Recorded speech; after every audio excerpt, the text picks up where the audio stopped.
bitches. Back on my 1-2. You know how I do.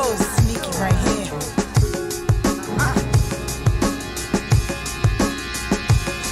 Hey, yo, Yogi. Talk to him. Made a half for 3, what's it gonna be? Say our Father, Lord protect me. Our by the acres, pass to the bakers. I'ma let them bake, watch it come back, love, let it come back. Made a half for 3, what's it gonna be? What's it gonna be? Our Father, Lord protect me. Got it by the acres, pass to the bakers. I'ma let them bake, watch it come back, lovely. Let it come back, lovely. Come back, lovely. Yeah, come back, lovely. Come back, lovely. Yeah, come back, lovely. Come back, lovely. Yeah, come back, lovely. Come back, lovely.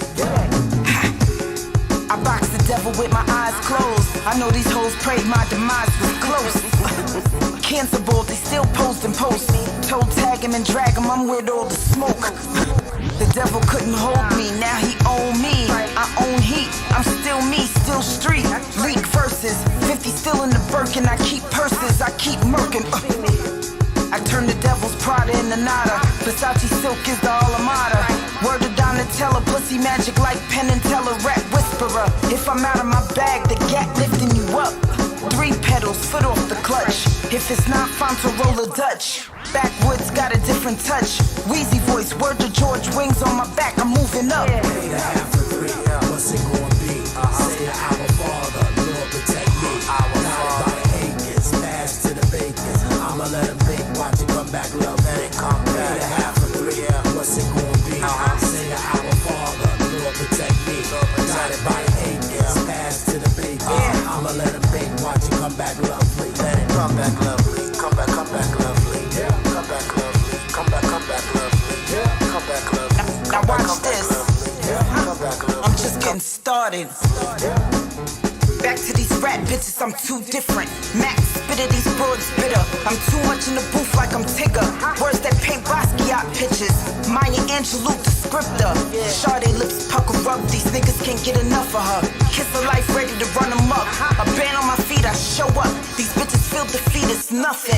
You just need to step your game up, trust. Your nigga reciting my quotables. Grabbing they dick when they hear my vocals. They say this is my shit, I'm becoming too notable. Too many bodies in the Hudson won't be floatable. The East River, forget it. Go to Jersey and dig it. I got these bitches on they pivot, bobbing and weaving. They thought my mom would be grieving, but I'm back on the stage. Now they seeing and believing I was never leaving. Made a half for 3, what's it gonna be? Say our Father, Lord protect me. Got it by the acres, pass to the bakers. I'ma let them bake, watch it come back, love, let it come back. Made a half for 3, what's it gonna be? Say our Father, Lord protect me. Got it by the acres, pass to the bakers. I'ma let them bake, watch it come back, lovely. Let it come back, lovely. Come back, lovely. Yeah, come back, lovely. Come back, lovely. Yeah, come back, lovely. Come back, lovely. Yeah, come back, lovely. Come back, lovely. Yeah. Watch me.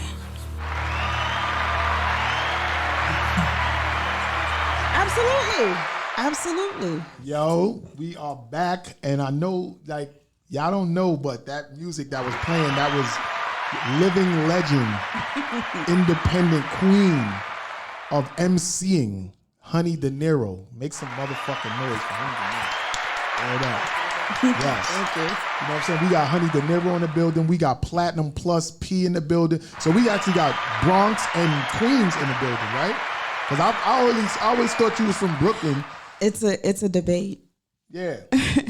It's a debate. I've been in Brooklyn long enough to where Brooklyn is like, yo, Yeah. you one of us. Yeah, I see that. But you originally repped the Bronx. I was born in the Bronx. Okay. You know what? Maybe my mix up with you being from Brooklyn is through your management and your cousin Nikki Bonds, because you know what I'm saying, we always linked with Brooklyn. Every time it was something, it was either over there at her crib, whether it was a Super Bowl game or it was something right in Williamsburg that was going on, and we was out there. So that's why I always assumed that you was from Brooklyn. But originally I met you from years ago. You know what I'm saying? From what's her name again? We just talked about it. Oh, Stable? Stable. Yeah, Stable. His and Hers Entertainment. Yeah, definitely. You know what I'm saying? So that was like a long time ago. Yeah. I think y'all was recording in a spot off of Queens Boulevard. It was one of those apartments with the balconies in it. Right? It was something. I think that's where I mean- Omen lived over there, something like that. Well, no, we never really recorded with Omen. I think Omen used to live down in Manhattan somewhere, but we had our own studio. It was somewhere where I came one time, and it was a producer that had a It may have been. apartment in Queens, right off of Queens Boulevard. This was so many years I ago. know. Yo, I knew you for a long time, though. So, I and I'm know. happy that I got you on the show now. Of course. Where you been at, though? Because you really been missing in action for a while. Technically, I mean, I've been active, but I was in Louisiana. So I was in Memphis, and then I was in Louisiana. What you was like signing with Cash Money or something? What was going on? Absolutely not. Just was diagnosed with breast cancer. Okay. Was here. I was adamant about not leaving. I'm staying. I was just got off tour with Illa. Right. I think we were going back on tour. Just like the highlight of my career was just really moving. And then was diagnosed with breast cancer. And so my mom, she's been living in Memphis for like maybe 13 years, 14 years now. So you she would decided to call go down me there with every Mom. day. And she was like, just come here, just come here. And I was like, nope. And for the first time ever in life, I saw fear in her face. And I said, okay. And so I went there. The best decision I made. How long you was down there for?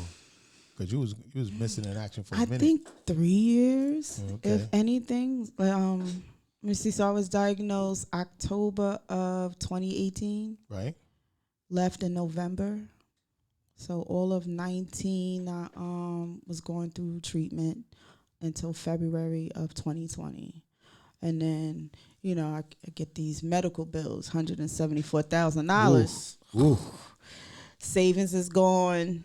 So I decided to take a job, but I was still going through a lot of appointments, post. Right. I got the remission diagnosis, but there's still a lot to it. I'm still high risk for additional cancer and another type of cancer. So I'm still under doctor care, Now or yeah, still now. Oh yeah? Okay. Yeah. I have 2.5 years left.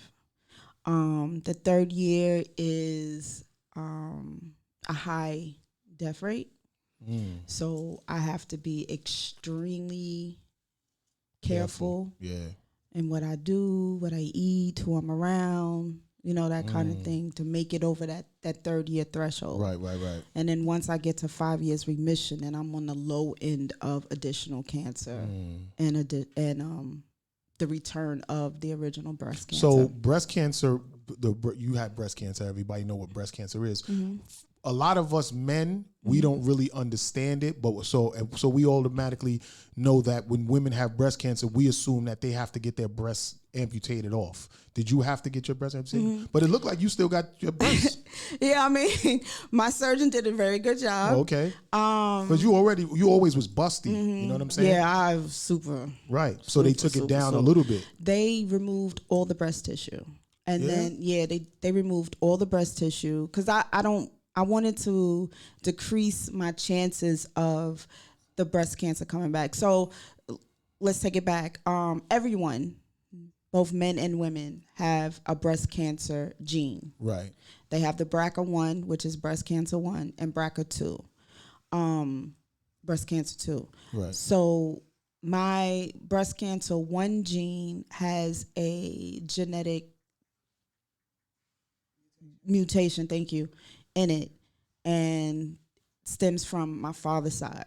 And so everyone on my father's side have had 2 and 3 cancers. Oh, okay. And so it's very important to know your family history. Yeah. So and you and your father, y'all, you know him and everything is cool. I knew him. He's deceased now, but God bless we him. we didn't have a Fruitful relationship. Yeah, I mean, it was just sporadic. Right. In years. So I didn't really know the history on that side. Right. So even when I was diagnosed, the doctors was like, well, where did this come from? And it wasn't until they did the genetics test.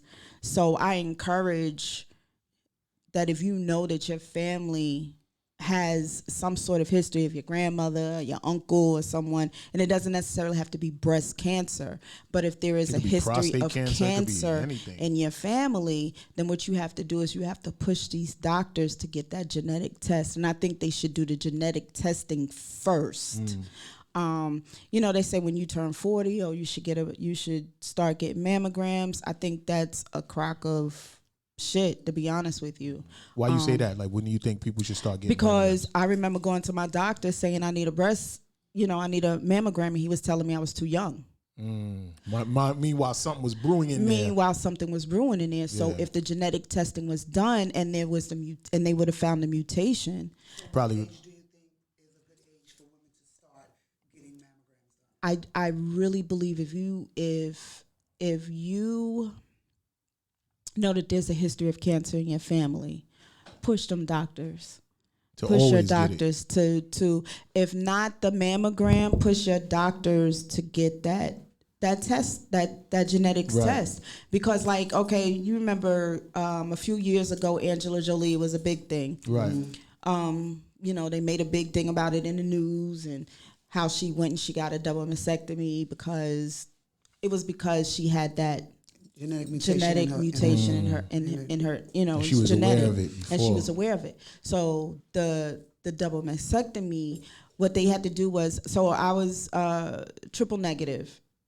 That means there's no hormones. So there wasn't like a treatment. I mean, there wasn't like a radiation there wasn't like a surgery right away. So what they had to do was they had to shrink the tumor. So I went from a tumor like this big to a tumor like this big before they even did with the chemotherapy before they even did surgery. And then had the double mastectomy. Now, what is a double mastectomy? They take all the breast tissue out. So you have no breast? I have no breast tissue. But that's how? I have stomach tissue. They changed it? So the stomach is the closest tissue, like to the breast. Right. And so they did. It's called a double DIE something flat. And they removed the breast, they removed the stomach tissue, and they make breasts from that. Oh, okay. So they preserved the skin. So I had to wear like implants for a month, and then they take those out. Well, there's still women walking around with implants forever. Yeah, you know what I'm saying. So I didn't you have your get own implants. body flesh. Like I think women do that with isn't that like a Brazilian butt lift that they take the stomach fat and put it in the butt? Well, so it's technically the same thing. Fat transfer. So you actually have your own tissue in your body. Yeah. So you really didn't get like a job where you got synthetic stuff in you. It's not like a real. Dudes always be like, "Oh, is that real? Or is them titties real? Is that an option that you can do?" It is an option, but I got so overwhelmed. It was like my surgeon had brought me a basket full of boobs. Right. You know, basket full of silicone and this kind of implants, and it was very overwhelming. But I knew from the gate that I didn't want to do it because in the consultation he was like, well, you know, in 10 years you might have to do it again. Right. I had 22-hour surgery and died. So imagine having implants, then you have to go back 10 years later and get new implants, and you die. What's the purpose? So you're saying that before they took the fat transfer, that they put implants in, took them out, and then used your fat? Mm-hmm. The implants were hard. What was the purpose of doing that? To keep the tissue still, the skin still. Oh, full, like a balloon, because it needs to be right. Yep. Wow. Yo, hand clap for that. Yo, you know, we lost a lot of people in the last 2 years. So to have you here, honey, and being on the show and still having this dope ass music and going through that. So these hospital bills, like how you wound up taking care of that? You had that secret stash, or you still working on that? No, still working on it. Yo, put your Cash App out there. That's right. That's right. Go fund. Put your fucking Cash App up there and see what people send, man. Yeah, I mean, official Honey Dinero. I mean, $174,000, boy. That's a lot of money. Those bills are no joke. Yeah. No joke. But there's no price on your life. Yeah, that's mean, listen. No price on your life. You know, shout out to my mom. Today's her birthday. Oh, shout out. Happy birthday, mommy. She's the one who saved my life. Of course. Come out there with us? Well, initially, yes. But I woke up from the 22-hour surgery. and couldn't breathe with the breathing tube. And so I'm hysterical. It's like 10 doctors in there, and they're telling me, just breathe. And I'm like, y'all don't understand, I can't. Right. You know, I'm trying to snatch the thing out, the tubes out my mouth, and they strap my hands down. Because I'm trying, at this point now, Aries, we were talking about this. Yeah. I'm trying to fight everybody in the room because I cannot breathe. Right. And y'all yelling at me, it's not helping me breathe. That's such And so I died. Right there. Right For how there. long? I don't know how long. What do you remember in that time of death? Because I felt like I died at one point and it wasn't my time. So what did you see? So it was dark. And it was pleasant. Wow. It felt good. Wow. It felt real good. Yeah. And I remember kind of looking to the left, looking to the right, like, okay. I didn't hear the machines. I didn't hear my mom. Did you get up out your body? I don't think so. I think I was just in this space. Right, like in limbo. Yeah, and but it was good. And then I said to myself, this must be what death is like. And then I said, God, have your way with me. And when I said that, it was like, because I had let go. I was just, I was like, okay, well, this is my time. This is pleasant. It's not, it ain't hurting me, so fuck it, Right. And then I could hear my mom very faint tell me to just breathe. And then I could feel her 2 fingers on the back of my left hand, and she was like, just breathe. Yeah. And then I'm back in ICU with the machines going and people yelling at me. I'm trying to write stuff down, and it's crazy because I'm trying to write, and instead of writing across horizontally, I'm writing vertical, but it's not making sense, and I'm just like, I can't breathe. And the respiratory doctor, black man, gorgeous black man too, he was like, you got this. Just calm down. You got this. Wow. And I'm here. That's crazy. God. Thanking the law for that. That's great. When I almost died, when I was 19, it was dark, and then I see my life flash before my eyes. Like I seen when I was little, memories that went on in order from when I was a little baby all the way up until it got to that point. And then I seen the light. And I started going to the light, and when I opened my eyes to the light, it wound up being the light over the fucking operating table. So I don't think it wasn't my time. Right. You know what I'm saying? Because I was done. I thought it was over. Yeah. You know what I'm saying? Yeah. And when I see my life flashing before my eyes, I was like, damn, so this shit is really true. Like, this is what happens when you die. Like, I was seeing and it was vividly too. Like, when I was a baby to when I remember little things when I was little to when my teenage years and the adulthood, I was just seeing it all flashing right there before me. Like, wow. And I just seen that light, and I started going to it. Wow. And it turns out it was the light over the operation table. Damn. So I was like, yo, that's real. When they say, yo, your life flashed before your eyes, it definitely does. But it wasn't our time. Just like when you was leaving, your soul was leaving your body, but God obviously turned you back around. Like, yo, get back in that body. You ain't done yet. And my mother said, I saw you gone. Yeah. She said that, like, when I admitted to it, she said, I saw you gone. Crazy thing about it is, I dreamt of a friend's, I don't want to say dreamt, but I saw, it's wild, like a friend's deceased mother came to me. And she cared for me in the hospital. She cared for me. It was wild because she cared for me. And she was like, tell my son that that she was proud of him and that she's okay. And so I told my mom about it. And we tried to find this lady, and they couldn't. They had no history of her. Like, she told me her name and everything, and we went to inquire about it because it was so bizarre, and they did not have a person of that name on their staff. And she even had. So then I told said friend, and I described her to a T, and he was like, "That's my mother," and she had on her favorite, what he knows of to be her favorite color. And it's not even the same color that the hospital staff wears. It's wow. It's wild. Happens. Wow, that's spooky right there. Yeah. It goes to show you that in like, well, I don't know what to call it, limbo, but in like the afterlife, there's so many variables to it that people would act out or put in movies that you don't know which true, which not true, or whatever the case may be. But when you see it, like almost die and come back to life, and you understand what it really is, like you know that there's definitely an afterlife, and it's something more than this time right now of us being here. And this physical, it's more than it. Right, because of all people, I didn't see my daughter, I didn't see my brother, I didn't see my grandmother, I didn't see my uncle, I didn't see my grandfather, like extremely important people in my life. I didn't see them in limbo or wherever I was. It wasn't time for you to go. So yeah, you just had to get that message across to your friend. Yeah, I guess so. Yeah.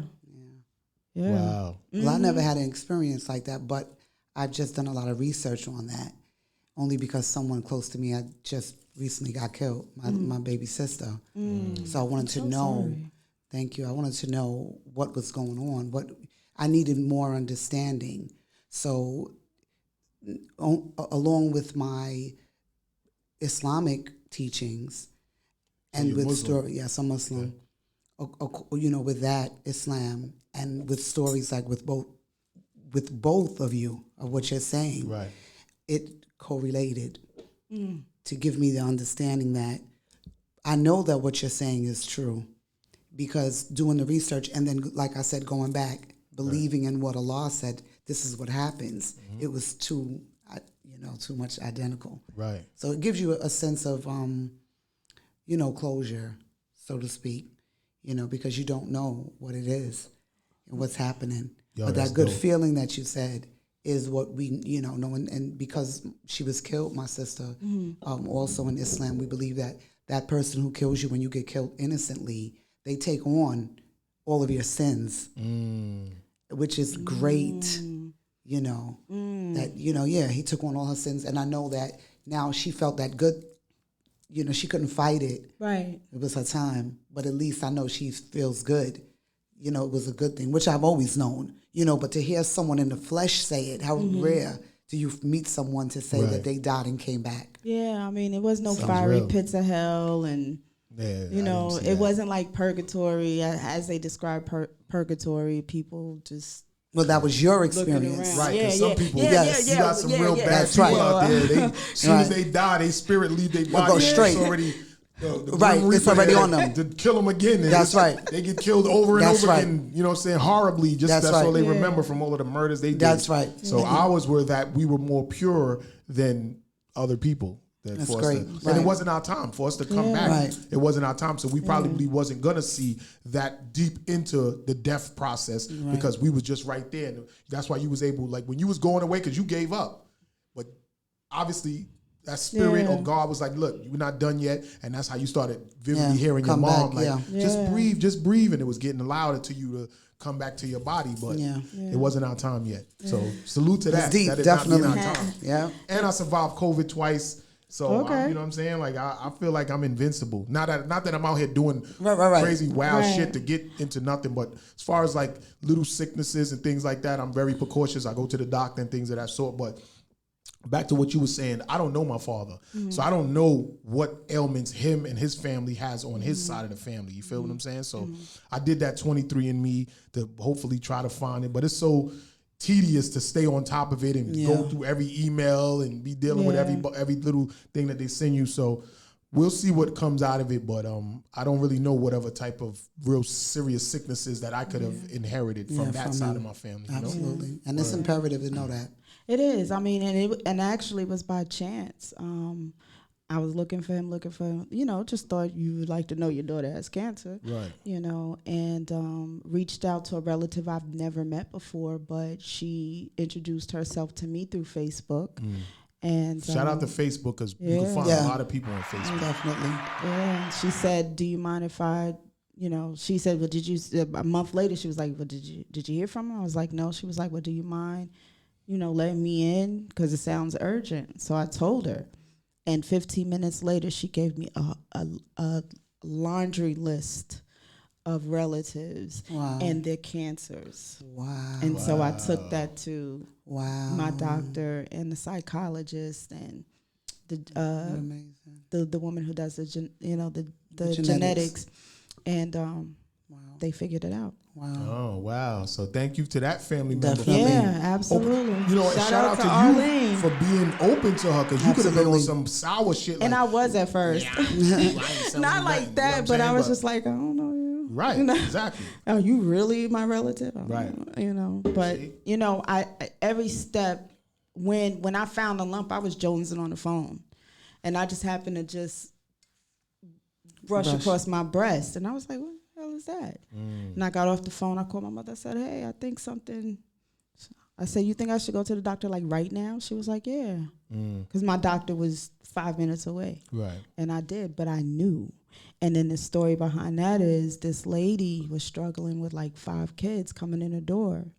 And her daughter, who had some type of something, I don't want to call her retarded or anything like that. Mentally ill. Special needs. She had some type That's of the new special word for it now, needs. Special needs. She broke free and ran straight to me and hugged me. Now, me and kids, we get along, you know. Right. So a strange kid just speaking to me or high-fiving or, Normal. you know, normal. But it took this woman forever to get through the door, and she did not want to let me go. Did not want to let me go. And we had to kind of like pry her off of me. And from there I knew, but I also knew what I had to do. So there was no fear. The only time I had a fear was when I had a blood clot in my neck, in my jugular. Right. That was it. But other than that, it was no fear. I just knew what I had to do. There you go. And you was there, ready to go. Like you That's said, right. you know, we stand up to anything. That's right. Aries, huh? Aries, that's Yeah. right. Yeah. Aries gang. Yeah. Yeah. I ain't gonna front. I feel kind of like similar with Aries being a Taurus, because y'all in Oh yeah, my yeah, best friend is a absolutely. Taurus. Yeah. One is a A ram Virgo and a and one is bull. a Taurus. Yeah. And both of them, I've been friends with both of them for over 30 years. We're I- good with also Virgos too, being friends with Virgos. We're good with Yeah. not relationships, but friends. We're Right. always good with being friends. Yeah, I never want to choke math. Word.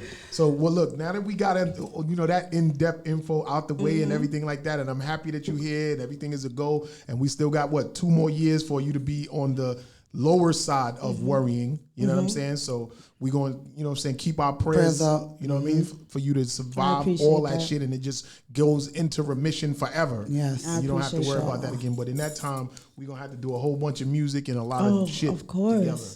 Of course. It's crazy because so when I moved, I used this moving company, and the one box that they misplaced had my studio equipment in it, mink, some hats that I could Oh, never come get on. back. And you know, we tried to fight it, but it was like my mom was like, you need to just worry about your cancer, you know. And I was like, you don't understand. You're like mom, right? You don't understand, like, you know, the They stole cliche that that shit. music saves your life. It's not a cliche. Like, Right. this is maybe the 3rd time that it saved my life, Right. but it was important for me to just be able to do music if I felt like it. Right. And Beautiful so outlet. It's a good outlet. right. So shout out to those. They David Glover did a what you call it, like a thing for me, and they raised my fundraiser, and they raised some money. GoFundMe. Yeah, well, no, not even a GoFundMe. He did a concert. A concert, some fundraiser people concert. People came out, and like it was cold as hell. It was like 7 degrees weather. When and where was this? This was in 2019, I think, like February of 2019, and raised some money.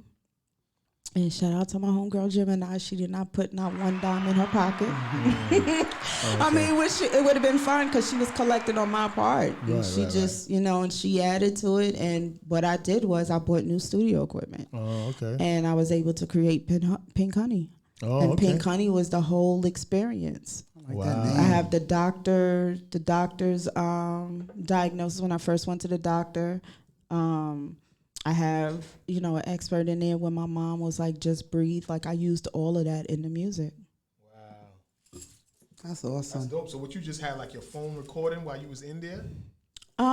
So I did one of the songs, Long Kiss, I kind of recorded from my phone, but I was just focused on just trying to get the music done because it was just me, and I had these beats. You know, I didn't have an engineer. I did everything myself. I put it together while going through treatment. you know. So when I wasn't exhausted, I would just go. I had built a studio in my mom's garage some years prior, so I just went in there and utilized that. And so did mom have to redo the breathe, or did you literally have a? No, I just did it. I don't think. Oh, you did it yourself. Yeah, you did just it myself. Yeah. redid it, recaptured Yeah. the moment.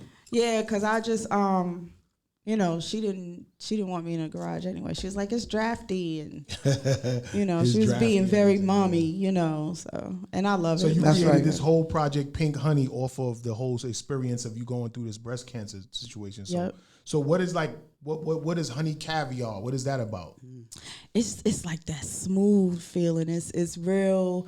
It's still like classic honey. Like, me as Jules. Right. So it's a classic Jules with a little bit of honey, kind of smooth. Caviar is kind of smooth and exquisite. And so I wanted the beat just spoke to me, like, just to be smooth and laid back on it. So, just a play on caviar, which to me is disgusting, but Right.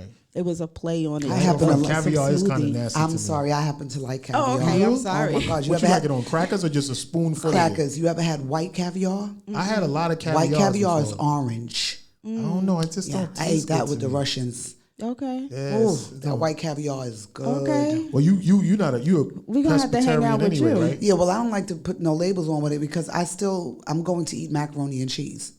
I'm going to eat cheesecake. Oh, well, so I can't you just don't eat meat though. That don't mean you can't eat products. No, because I don't eat cheese. I don't eat egg. I mean, not cheese. I don't eat eggs. I love cheese. I still eat cheese, but I don't eat eggs. Okay. I don't drink milk. So it's like a little funny with me. You like a vegan, vegetarian. Yeah, I'm a vegan pesca. Yeah, Pesca vegan. Pesca vegan. Something like that. But you still try stuff, but you don't eat no meat. Period. No. All right, that's what's. I need to fall back on that too. Maybe I could, get rid of some of this belly fat by not eating meat so much because that shit. Well, stays you know in your what? Let me system tell you forever. something. A long, long time ago, real talk. When I got a little heavier and I wanted to stop. I wanted to lose some weight, Right. and I did it with just eating chicken. Only chicken salad, chicken breast, whatever, chicken grill, breast, only, not fried, grilled, just chicken, and everything, and it worked.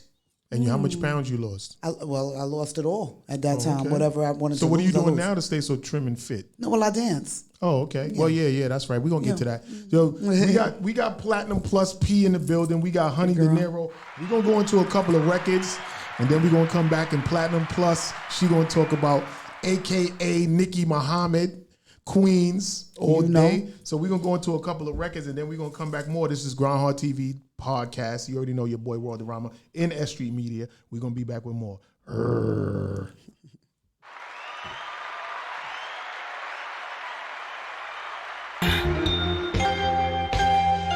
I had to get on something smooth. Let's go.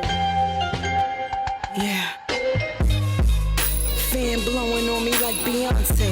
He British, but he looking like a poppy. I got every right getting me some tape. On the top of the stairs, victory like Rocky. I'm beating cancer, now tell me who gon' stop me. I took the odds and I made a win. Even when they counted me out, I'm always in. Who wanna play again? I came out better than how I went in there. Waking up the tubes provided me air. Should've been my proudest moment, yet I was gasping for air. I'm still dreaming private jets first with the long hair. Priceless diamonds and cars for each month of the year. I got a set of new boobs for my new dude. New attitude like Patty, ooh, ooh, ooh, ooh, ooh. The proper etiquette when we level up. Middle fingers up when we roast. Pinkies up, take a toast. I've been doing the most. That's right.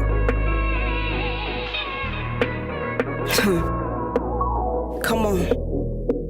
You know the vibes. Celebration for my entourage. We made it out from times that were hard. Now it's parties on the state's large. And a prepaid defense to take the charge. We the black mobs. Everything legal now, take a bow. Versus the lethal, we'll take you out. This corny nigga Akinelli told me put it in his mouth. I flashed a 40 on Horny and backed them down. I took my time with it. Keep the flow vintage, no thoughts prohibited. Vagina monologue, spit it. Exotic keeps me lifted. And I love it when he speaks that English. His tongue is Nas mixed with some Idris. Half man, half amazing. All my thorough bitches related. The ones who stay money making. Our bags be the biggest, yeah. Wallets with the cash can't fit in, filled with cards. We do it large, this is not a facade. Honey caviar. That's right. Get with me. Come on.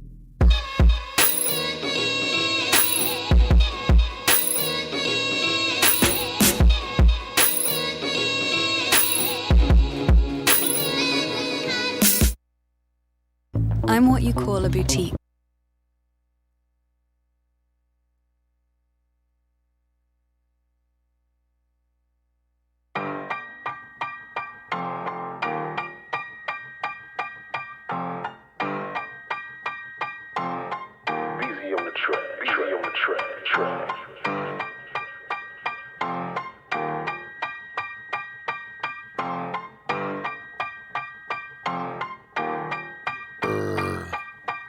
I'm gon' have what I want, take everything I'm gon' get. Cause I'm a go-getter, go figure, about my figures and chips. And I'm on realer, no nigga gon' stop me and my kids. Generational wealth, it's education and health. That's why my presence is felt. I grab the mic and left. Fundamentum, track blessing, not to mention studio session. This flow lethal as weapons. Get the step in to learn a lesson. Curious George Jetson, kick the door cause I want it. I'm not just bragging, I'm flossing. And you just mad cause I'm talking. You'll get dragged, so stop fronting. And I'm so glad cause we busted. None of my team y'all can touch it. That's word to my mother, father, my brother, sister, and cousin. You thought you was, but you wasn't. Y'all roaches really be bugging. These nuts you really be hugging. Just stick to the script and you'll make it no limits like Master P. I run first with the verses, Stunner J verse bars after me. Blasting heat, spitting phlegm, QGTM, Queens get the money. You can have what you want, there's no limit. Go and get it, and don't you give up. Yeah. You can have what you want, there's no limit. So go and get it. If you want it, it's waiting for you. God, listen, yeah, the devil got my mind torn. I'm just trying to ball, but maybe got the wrong form. Singing my truth, but maybe had the wrong song.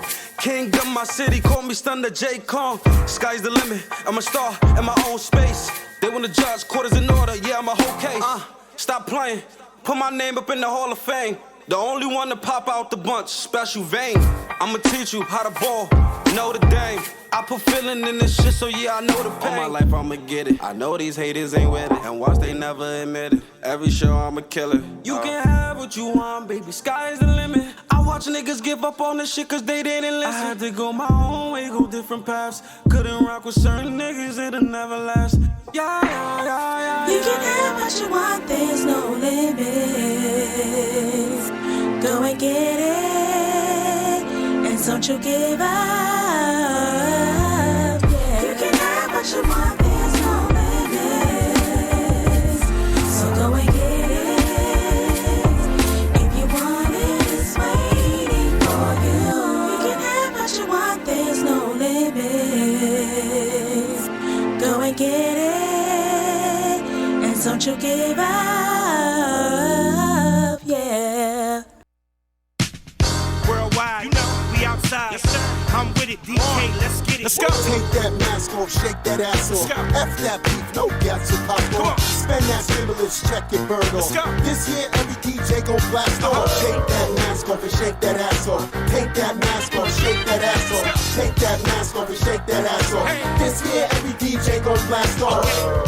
It's way too late to hate on it. I already put my weight on it. I got chicks getting naked off a hot hit record, and I didn't even have to put Drake on it. Nah, F that quarantine, and I'm in a foreign leaning. I mean the cars gleaming, they hating. Wanna mark us like Neiman. They don't wanna get it on this evening. Essential worker, potential twerker. Purpose of life is a life of purpose. Hey, I got a chick, she a doctor. Got a whole team of head nurses. I got a chick at work at Mickey D's. Flipping on me while she flipping burgers. Got another one working for the MTA. She love the sound when I'm underground spitting verses. Let's go. 6 feet. Footwork, let's work. You and your girls go to work, Mask on, let's go. Mask off. Hey, I'm just here to set it off, set it off. I'll be the voice of the city. Yes, ladies, keep it sexy, sexy. Keep it pretty, pretty. Let's work, let's work. Let's get it, let's get it. Let's go, let's go. Who's with it? Ladies, take that mask off, shake that ass off. F that beef, no gas to pop off. Spend that stimulus, check your bird off. This year, every DJ gon' blast off. Take that mask off and shake that ass off. Take that mask off, shake that ass off. Take that mask off and shake that ass off. This year, every DJ gon' blast off. It feels good to be outside, right? Feels good to see some traffic on the turnpike. I get down, Jamaica, Queens to Crown Heights. This is what New York City sounds like. Check the sound bite. Feels like a Lennox lounge night. Ma, this ain't gon' sound right. I can really hit you from a social distance, 6 feet away. You can't be the law type. I got a chick at work at Trader Joe's. Always gotta pay to do it toes. I got a chick working home from a laptop. Hit it while someone's playing black ops. Got a young chick, only 19. TikTok's only tight jeans. She don't even know what ghost right means. Sick with it, bang game, COVID-19. Let's go. 6 feet, footwork, let's work. You and your girls go to work, go to work. Mask on, let's go. Mask off. Hey, I'm just here to set it off, set it off. I'll be the voice of the city. Yes, ladies, keep it sexy, sexy. Keep it pretty, pretty. Let's work, let's work. Let's get it, let's get it. Let's go, let's go. Who's with it? Take that mask off, shake that ass off. F that beef, no gas to pop off. Spend that stimulus, check your bird off. This year, every DJ gon' blast off. Take that mask off and shake that ass off. Take that mask off, shake that ass off. Take that mask off and shake that ass off. This year, every DJ gon' blast off. Take it off. Yes, sir. Take it off. Come on. Take it off. Rock out. Take it off. Let's take that mask off, shake that ass off. F that beef, no gas to pop off. Spend that stimulus, check your bird off. This year, every DJ gon' blast off. Take that mask off and shake that ass off. Take that mask off, shake that ass off. Take that mask off and shake that ass off. This year, every DJ gon' blast off. Come on, take your mask off. Mask off. Tell homie to pass off. Pass off. Come on, take your mask off. Take your mask off. Tell homie to pass off. Come on. Come on, take your mask off. Take your mask off. Tell homie to pass off. Come on. Mask on, mask off. Mask on, mask off. Mask on, mask off. Mask on. Come on. Come on. Come on. Come on.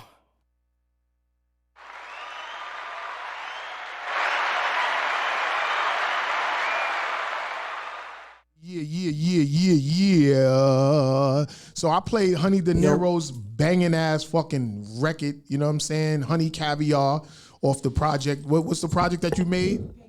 Pink Honey. And this is the project that was all based on you going through the whole situation with the whole cancer and stuff like that. We're going to get more into that too late in the show. You know what I mean? Then I threw on my new record with Leash, you know what I'm saying? No Limits, produced by Fundamental Productions out of Queens. They had a studio right there on Linden and Merrick, but then they got a new studio. We're going to be recording with them some more. You probably know them too. Who's that? Fundamental, Choir Boy, and you probably know them. But if you don't, you're going to get to know them because we're going to be doing a lot of stuff. And then I threw on Dennis Kelman.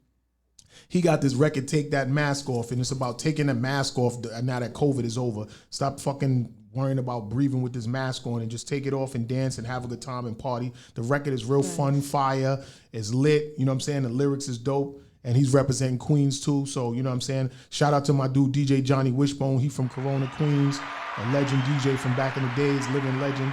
So I'm always gonna show love and support, you know what I'm saying? But as we was listening to the music, Math, the producer of the show, he was telling us about a little TJ, because you know in the news, hip hop news, he was in Edgewater, New Jersey, and he got shot in the chest like 5, 6, or 7 times or something like that. And they saying that, you know, he's gonna live, he's in stable condition, but the 2 of the bullets that went through his chest hit his spine, which I'm not surprised because you get shot in the chest so many times, something's going to hit them, heart, organ, spine, something that's in there. And so it's a possibility that he may be paralyzed now. I don't know if he's going to ever be able to walk again. I'm not a doctor. I don't know. I'm not in his immediate camp. But your spine gets hit by bullets, 9 times out of 10, you ain't going to be walking no more. So I don't know how his hip-hop career is going to be. Maybe he'd be the first rapper at these concerts in a wheelchair, still singing his songs and stuff like that. But the hate is so fucking real out here that, you know, everybody need to just be careful as possible. You know what I'm saying? And if you don't have to rock that $30,000 chain going to the store, then don't. Yeah. It's not about you being pussy or nothing, bro. No, it's like, not. Yeah. if you know that there's wolves out there, and then I heard too, this is just hearsay. I'm just going off of what I hear say. I'm just a host of a podcast that has my opinion. Right. And I heard that dudes came to try to rob him, and they shot him, and he shot back.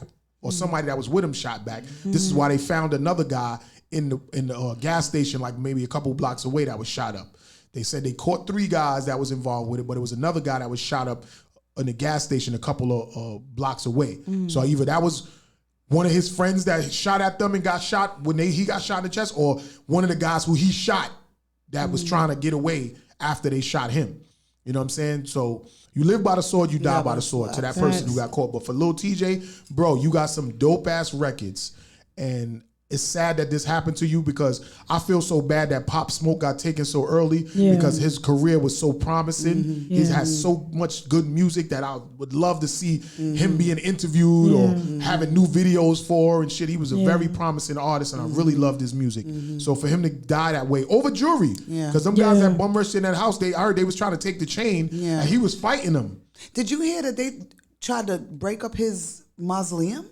Yeah, they tried to break into his mausoleum. They opened to his mausoleum because his mother was supposed to have buried him with some of his jewelry. And shit, and they tried to break into his mausoleum. They didn't try to. I think they broke it up. They didn't get it. But they broke it up, trying to get the man out. This is wild. Like, you know, to me, this has to do with, this is an individual human issue that we're having. Yeah. You know, this is a Savage. very sad way of life that you can't even be talented. You can't play ball. You can't sing. You can't dance. You can't rap. Anything that you're trying to do, someone will hate on you and try to destroy. The and sad thing is, I like to call them enemies of progress. Yeah.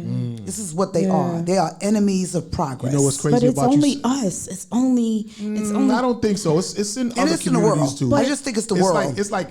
It's a lot of like successful Jews that other Absolutely. Jews don't want to see them win. That's right. There's like Arabs that other Arab right. We Jews just and don't hear Guyanese about it. people, It's like, just not- we don't it's hear not about it because we're privy publicized. to our people. Right. Yeah. And you have goes to on. remember, black people is the only people, the only culture that they can't send us nowhere. They can't, deport us. Right. So the only thing they can do That's is kill true. us off. Yeah. So they don't care if you kill each other. That's true. Right. I think it's an individual choice. I think that each household needs to make an individual and a conscious decision that they should deal with their family members. If you know you got 5 nephews and everybody's in the street and they wilding, go talk to them brothers. Yeah. Go talk to them and tell them, listen. But even talking to these guys sometimes Don't even it work. It No, it matter. don't work. It's true. They don't give a fuck. No, it's They true. already know. It's true. Yeah, I mean, I'm on there this block isn't any making $1,000 accountability. an Fuck hour. you think about. Fuck you talking about. Right. You know what I'm saying? You can Oh, curse sorry, this my bad. motherfucker. Yeah. Fuck that shit. You can make it. I'm making $1,000 an hour over here. While you talking to me about going to get a job, I don't give a fuck about that shit. That's right. But see, what they don't understand is that when you're young and you're doing this fast life shit or gang life or whatever, because now it's gang life is like the number one fucking thing going on right now in this hip hop game. Now, what these rappers don't understand is that when you blow up and you make it big with a hit record, and then now you out here touring and you getting endorsements and all that, you're creating jobs for your family and your community. Your friends that's around you that ain't the talented one that's right. blowing up, you created a job for them. Right. Now your man who's handling shit for you and getting you booked, he's now a fucking booking agent and a road manager that he never would have been if you didn't blow up and he wasn't your friend. Right. And he's now feeding his family, where now he can probably put his little cousin on to be the next rapper to come up. Right. And now the whole community is eating right. good off of this shit that they call hip hop culture. Yeah. But dudes is so pressed on being in this gang life and being demon time and shooting up a nigga because he's repping this one and that color and this color and I'm from the woo and this and that. Yes, it's That's like, crazy yo, you man, said that. Those artists last night, a lot of them was like, yeah, we on demon time. Wow, astaghfirullah. I gotta say that, guys. I gotta say astaghfirullah. That they are literally saying out their mouth that they're on demon time. Yeah. You could go back to the beginning of times of why Shaitan wanted to run this earth rampant. What was his reason of doing what he's doing, right? So now he's there and he's completely doing it. And what is it? What are we doing? They're grabbing at it. They are receptive. The young people are receptive to even say out their mouth they're on demon time. Right. Yeah. I would be scared. Yeah. And now when I was younger, we was gun toting motherfuckers too and wild and crazy. But But there was rules. Yeah, it was rules to And this there shit. was accountability. Yeah. You couldn't You know? you couldn't do shit with little And kids it was there. and Old it ladies and really shit like was a that. means to an end. Right. You know, You now wanted they to get just that do money to it. try to get out and open up a store or get some type of Yeah. real estate or do something. But these dudes just want to get a lot of money just so they can get something Louis Vuitton, a gold chain, a nice belt. car, a foreign car, Just to get on a social belt, media with it. and just to show you could stunt and then Yeah. go to the strip club and throw up thousands of dollars and buy bottles. They're living in fantasy worlds. But meanwhile, they don't own no real estate. right, None, they have none, nothing. They have none. nothing. Bank account. Nothing. They don't have no life insurance. Life Nothing. insurance. Yeah. Yep, a lot of them Nothing. don't even have a license. Kids Right. still They don't have struggling passports. Yeah. When They have nothing. Infamil, they got to fly Infamil in from Europe. Right. They kids still need, Yeah. like, it's crazy. I ain't even gonna hold you. I was in Trinidad and it was mad Infamil in the stores. Why? Like because obviously that island is not having a problem with how America's having a problem with getting Well, I'm from people. Trinidad, so I'm a Trini. Oh, okay. Trini to the bone. When the last time you been to Trinidad? 2013. Oh, okay. Yeah, 2013 was the last time I've been to I'm Trinidad. actually setting up some stuff out there with my guy Just Jace. He's a big DJ out there on Power 93, no Hot 93, and we setting up some stuff down there. So Yeah, my wanna homeboy, be- I wanna go. Nigel. Yeah, he does the Caribbean magazine. oh, okay. What is it called again? What's the Caribbean or something? No, I don't think it was Caribbean. That's the drink. It's the The Caribbean. Carib is a drink. Carib. Oh, Carib. Yeah, Carib and Stag is they two beers. that What they is like what is doing. it? It's a magazine. Caribbean. RIBE, CARIBIE. Yeah, That's the That's the name of the magazine. Caribbean. Caribbean. I'm not sure. Yeah, I but have to touch down. My family's from St. Kitts and Nevis, and we I really have to love St. touch down. Kitts. I love St. We Kitts. really have to touch down there. I would love to live in St. John. Oh, it's so beautiful. I heard they have a good, things like in my field, social work, that is. So Platinum Plus P, I want to get into you and what you do and stuff like that because we both rep Queens real hard. Absolutely. So I want to know, like, first of all, I met you at an event with Joel Santana. Okay. And you had the whole crew was there. You know what I'm saying? Performing DR period. Right. And he got like a whole artist squad under him. Yeah, Rock that Boy. Rock Boys. And they, he shout out Rock Boy G's. Shout out to my boy DR Period, the legendary, Yes. the Those are my infamous, Living legend. living legend, Because legends infamous DR Period. Yes. He got over 30 million records and movies, Yo. in his catalog, and he's a wonderful person outside So of that. I want to go into that. Like, when we was at this event, because I've seen the Rock Boy G's perform before, and they always tear it down. Right. But this particular time, they had DR Period in the building. They usually Right. don't have him in the building. Right. He ain't coming out all the time. Right. But when he was there, I don't know who was DJing for them. Who was DJing for y'all that night? That was one of the DJs that was there. That wasn't. yeah, it was. Oh no, that was Hitter, Young Hitter. Okay, Young yeah, Hitter, Hitter, okay. Hitter was doing it. Well, he played not all, but a few of the hits that DR Period produced, and I seen motherfuckers in the crowd like, Yeah, he did that? Yeah, They was like, he did that? He often gets that. Like, I'm like, yo, y'all niggas ain't doing y'all homework. I'm Right. like, Yeah. this nigga did a lot of the hits y'all be going crazy over. Yeah. That man, he's right here in the building. So y'all artists, like, y'all bugging, not even Right. knowing who he is. Right. So he went into them hits, they went into the hits, and he just was, yeah, y'all know and then the Rock Boy G's came on and bodied the show. Yeah, they bodied it. Rock Bodied Boy Shout the out show. to Fly They lit. Tie. Yo. Yeah, shout out to Fly And Tie, Berry Thunny Goods, Brown, Berry Goody, Thunny Good, yeah. Hitter, Yeah. my girl Miss Sheikah. Miss Sheikah, yep. They dope. Rock Boy is dope. They fucking bodied I that gotta show. tell you I that. told I'll him, be I was like, honest yo, with you on that. Yeah. y'all Every niggas- show that they do, every Yeah. time they touch a They stage. did one of my events for Lipstick and Bullets. They did one of my events. Oh, okay, all right, we in there for that. We there for that. So yeah, back to what you know what I'm saying. So I was in there and I went and got a drop from DR because of course I know who he is or whatever. Right. And we talked about getting on the show and everything like that. And then I saw you. Right. We was I'm in the crowd just bullshitting around, just waiting around because we was waiting for Joel Santana to come there. He showed up like an hour Crazy and a half late, right? after it was over, but we still stayed and Right. did what we did. And when I spoke to you, you was like, yeah, I'm platinum plus or whatever. And I was like, yeah, because I seen you with them. Right. So I was like, yeah, I was just talking to DR about getting him on the show. He was like, yeah, I manage him. Like that's you talk to me. Yeah. That's how we here today. From me just networking and talking and me knowing who he is as a living legend and stuff like that. Yeah. So I want you to like go into like, I know you've been in the game for a while, but I want you to break down like your history in the game and how'd you get in tune with him and being involved with that whole Rock Boys family. Okay, well, I've been doing a lot of things in the industry for many, many years. I've done modeling. I designed my own clothing line, T-shirt line, jewelry. When it comes down to music, I started out being a manager for independent artists. Right. Mostly because of the fact that I know a lot of people. You know, I'm just, naturally popular in Queens. So I know a lot of people. I got into doing film. And when I started doing film, acting, I was acting. And I fell in love with... Anything that you acted in that we would have seen? Yeah, you should have seen, shout out to my boy R.H. Bless, Ducati. Shout out to my boy Joseph Springfield, my boy Super Dave. The producer Super Dave? Super Dave is a cameraman. He's actually DR Periods. That's his man. That's his home. They grew up together. We met separately. I'll get to that later. But I did a lot of things. Hosting. I've had several podcasts of my own. Hosting parties and things of the such. I've danced all my life.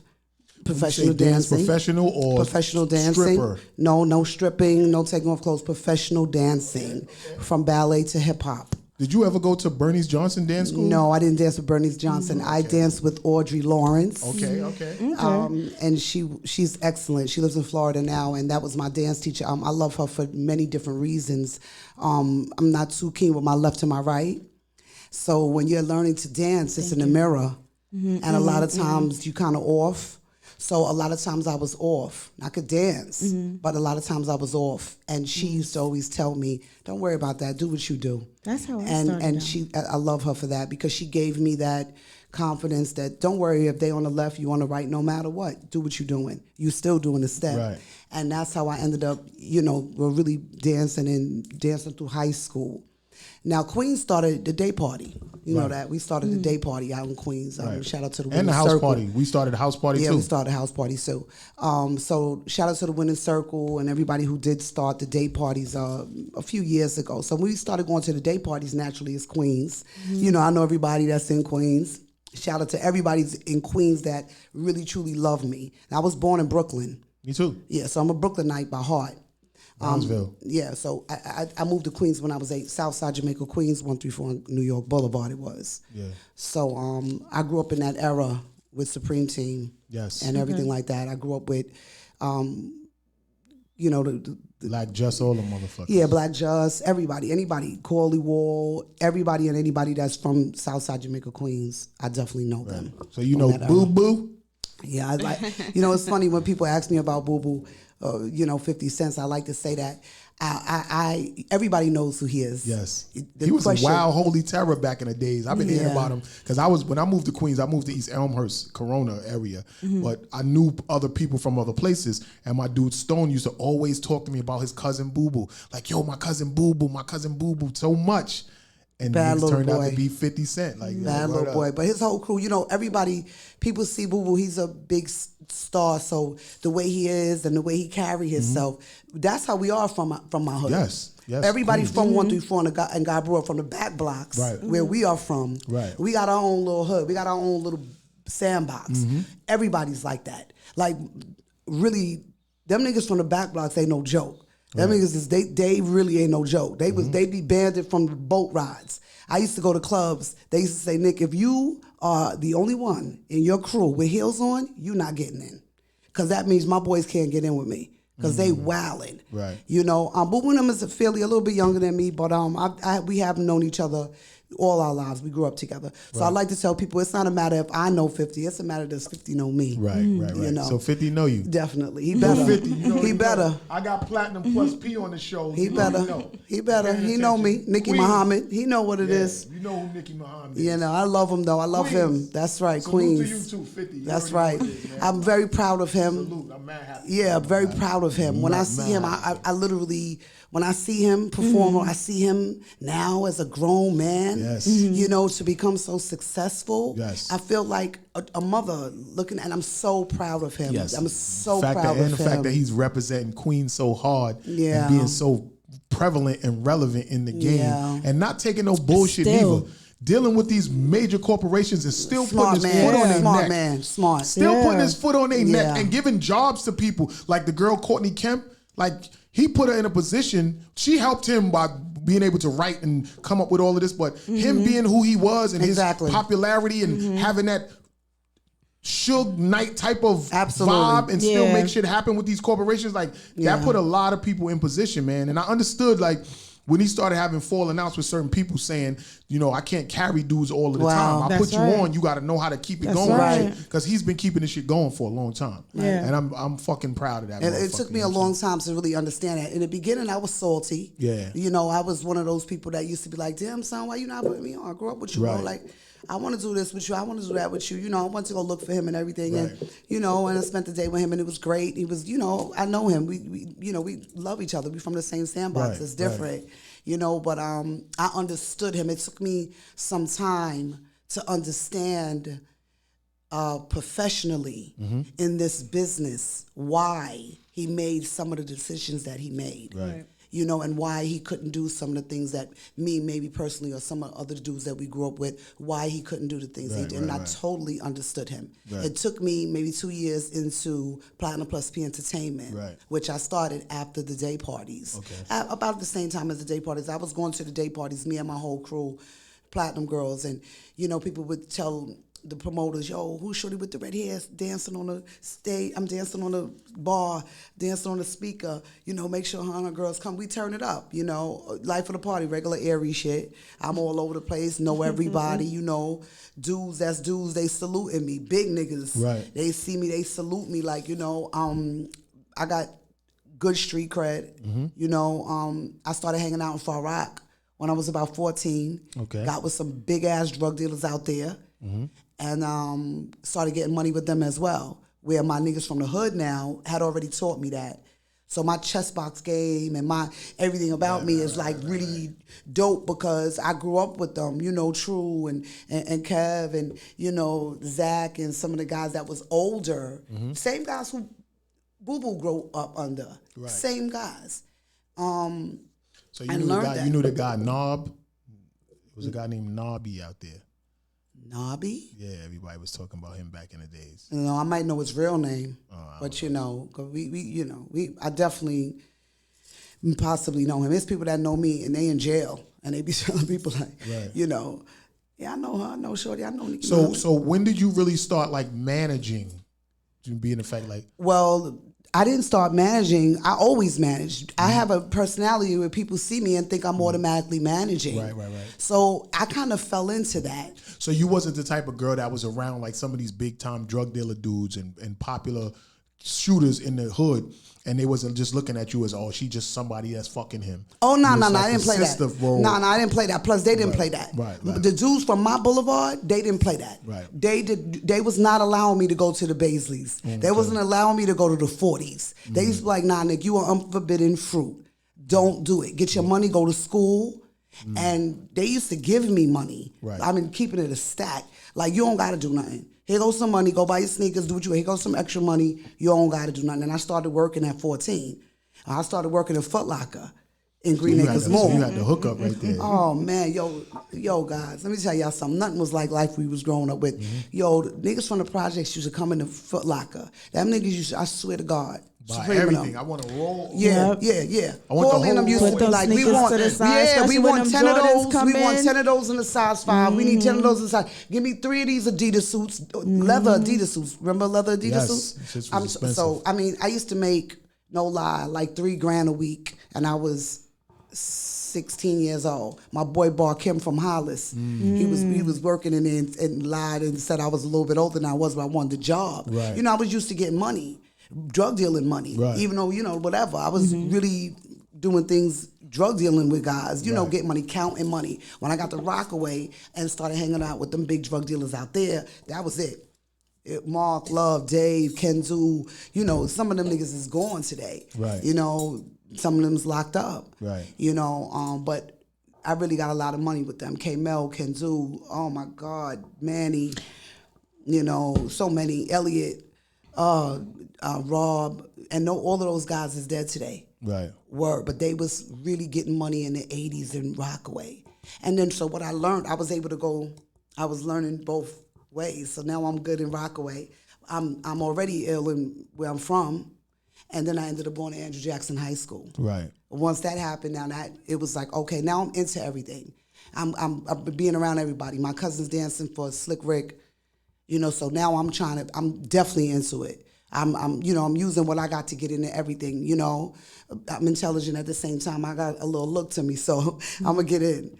Yeah, you got that light-skinned exotic look. You know what's interesting is that people a lot of times like to challenge me on the type of music that I bring, but we come from an era where women didn't have to sort of do what they do now to get noticed, absolutely, to get in the mix of things.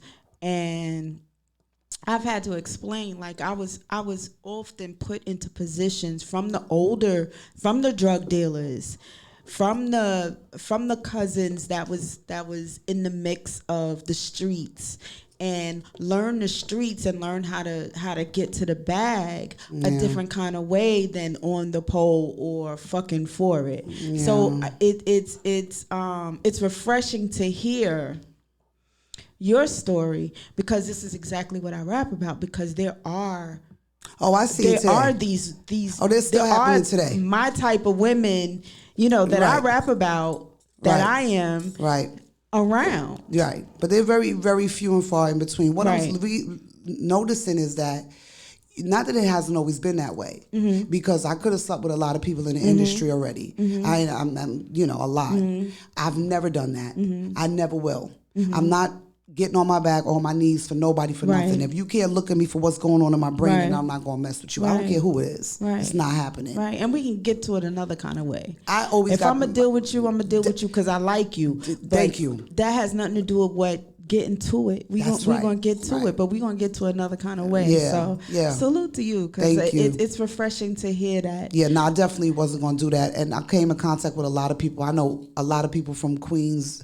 I want to say from Run DMC 250. You know, a lot of rappers, you know, a lot of people. R.I.P. Jam Master Jay. Oh, yeah. R.I.P. Jam Master Jay. So many people that have passed away, you know, in Queens, and that I went to school with in Jackson, and, you know, from around our way, and just everybody. But I'm not doing that nonetheless. I'm doing what I need to do. I got a lot to bring to the table. Right.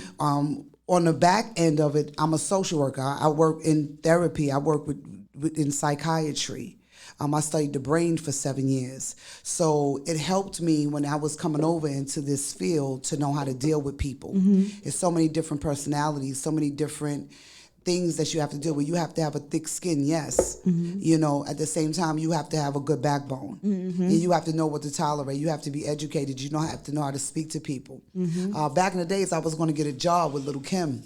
Somebody offered me to run her clothing line. Somebody hated on me. I didn't get it. But was his name Mr. Rogers? Huh? Was his name Mr. Rogers? No, it was a female, actually. At the time, you know, she was working with Kamora Lee Simmons and things like that. And they specifically asked the person that knew me, who do you know that can, you know, take it from the boardroom to the hood and from the hood back to the boardroom? She automatically said my girl, Nikki Mohammed. So that is who I really am. I'm like a chameleon. I go both ways. When I say both ways, I mean, you gotta be careful. You gotta be careful when you say that. You know, shout out to the LGBT community. I'm just keeping it a stack. Isn't this their month right now? This is a whole LGBTZ elemental P month. You know, a whole month for them. So, rainbow flags all over the place. So, you know, I'm saying there's that still a lot of straight people out here. We're out here. Yeah, we are out here. I mean, I was hearing that they were saying that we can't say we're women anymore. Did you ever hear that?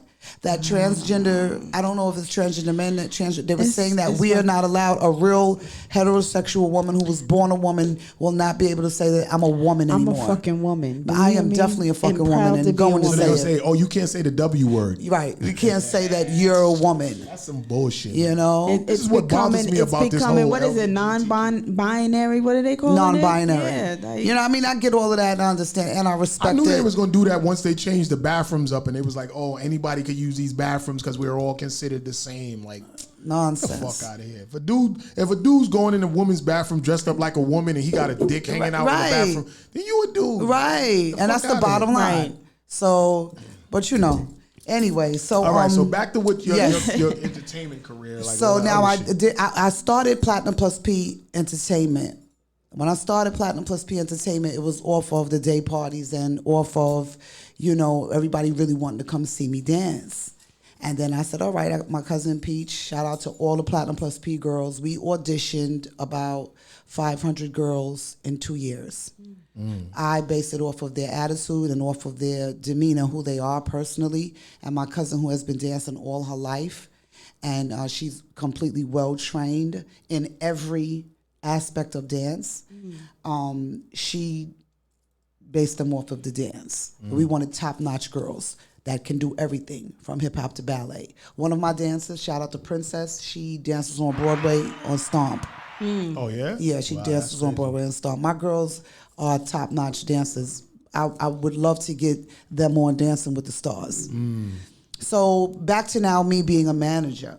I never like to really call myself a manager. What would you call yourself? A creative director. Okay. I'm a creative director. I'm somebody that can take anything and turn it into anything, to something. So artist developer as well. I'm an artist developer as well. I like to say I'm an artist. I'm serious about my shit. I can do just about anything. That's just who I am. Right. If you tell me this is what needs to be done, I'm going to handle it and get it done. Right. So I was doing film. I was doing acting. I started doing the film directing alone. Working with, you know, different people. I did the Peter Shue documentary. Well, we were trying to get that off the ground, but I did the trailer for him for that. Okay. And I hosted numerous amount of parties all over, everywhere. My girls do private dancing. Not all the time is it filmed, not because we strip, but because it's very sexy, it's very seductive. But yeah, it's like a whole market out there for that. Yes, it's a whole. So and my when girls can I is come the with whole my vibe. cameras and film? Yes, and you guys, we get busy, but we like to do it with respectable people. My goal with them is to ultimately have my own club. I would like a cotton club type of thing. You know, is it like a burlesque type of club? That's what we are. We are a burlesque dance team. Yeah. I like to call it new burlesque because we're not like the old burlesque. Right. DJ Sage is my DJ. He used to DJ on Hot 97, Lost Boys, all kinds of things like that. Ill DJ. He's on the radio right now in Philly. Speaking of the Lost Boys, I got an episode I'm about to put together. He was at Karaoke Mondays with Swaggy P in Hall of Fame Studios. Who was Cheeks? Yes, he came through. He Freaky Kai was there, but he left. That's my godson. Yeah, he Freaky left. Kai is my godson. Freaky Ty was one of my best friends. I was the last person with him before he Okay. died. Right. So shout out to Lost Boys. I love them. I love Mr. Cheeks. Mr. Cheeks' new record. Mr. Cheeks is dope. Fire. Mr. Cheeks is Mr. dope. Cheeks, I don't care what they I say did or an how they event. say it. No, they can't. did They not an can't say. event. They cannot Nothing. say nothing I about did that. about my an boy event where Cheeks. Cheeks made me do my set over. Yeah. And it was his man. It was his right-hand man's birthday. And so his right-hand man had a crown on. It's on video. And he took the crown off his man. He was my hype man for my for me redoing my. He was like, yo, start that shit over. Right. He was like, who is this? Start that shit over. That shit was dope. Yo, and you then dope he though, took honey. the You are. crown off. Well, thank you. He took the crown off and put it on my head. So, I mean, for a living legend, to do that, it's one of the greatest Feelings. Yes. Bigger than, when It people is. made it or they get the Right. deal or they get, Right. you know what I'm saying? That Just was to big get for the him. Right. recognition. And Yeah. for him to do that, he didn't have to Right. do that. Right now, but Lost it's Boys well is dope. deserved though, because when you Yes. Thank perform, you. niggas can hear the fucking professionalism Definitely. on the mic from you. Like it's not like a capping situation. Like you, the songs that we played here today, you could just hear that, yo, this girl, why is she not on the top already? Right. You know what I'm saying? Right. Now you definitely got a seasoned. You know what I mean? Like, way. you a seasoned artist with them skills is up to par. I agree. And for Cheeks to notice that, it's because he's a dope artist. Yeah. And he knows what's dope. Definitely. You know what I'm saying? And I'm so proud of you and him for all of the things that y'all accomplished and contributed to the hip hop culture. Absolutely. And I want to get Cheeks up here too, but I filmed him performing live at the spot. So I got footage with him a lot of times and stuff like that. Cheeks always support me. I love him. He supports anything I do. If I have a show, anything that I do, Cheeks support me, and I love him for I'm actually going to book him. And that's the give back that is respected and that's respected and needed from an artist of that caliber. That's right. You know, I mean, I don't think most of us or some of us independent artists, we're not looking for you to just take our hand and put us in the spotlight. Right. You want to but swim? the recognition, the head nod, he backed me up on my set. Right. You know what I'm saying? So, we look for that because then it's that push, like, okay, we on to something. We the drive. So if we could get more of that from artists of his caliber, I think that's the thing. It would a lot of artists from his era is not on his caliber. Yeah, well, that's true. A lot of artists from his era cannot be as relevant as he is right now. Right. And I know that because I've been filming a lot of artists. Right. Not just independent artists, but B, C, and D level artists. You know what I'm saying? That from back in the days, they all ain't on that level. They all can't get booked as frequently as he can. The crowd don't be going crazy for all of their records like how they do for his records. Nah, Cheeks got a catalog. He got a catalog that's impeccable. Yes, it is impeccable. I'm about to book him for an event. Like Matt, we was just talking about doing an event, and I'm like, yo, I want to book somebody like a name dude. That's something I could do. You know what I'm saying? 1, 2, 3. Of course. Call my boy there you D2, go. I got you. All right, cool. So these are the things that I do. So basically that is how I started doing what I was doing. You know that when Lost Boys, when I walked in the day party, like DJ Lance, God bless him. God bless DJ Lance. God bless DJ Lance. That's my boy. I love him. And so you know my guy Hassan. I should know Hassan. Sonny. Hassan, he do the parties with.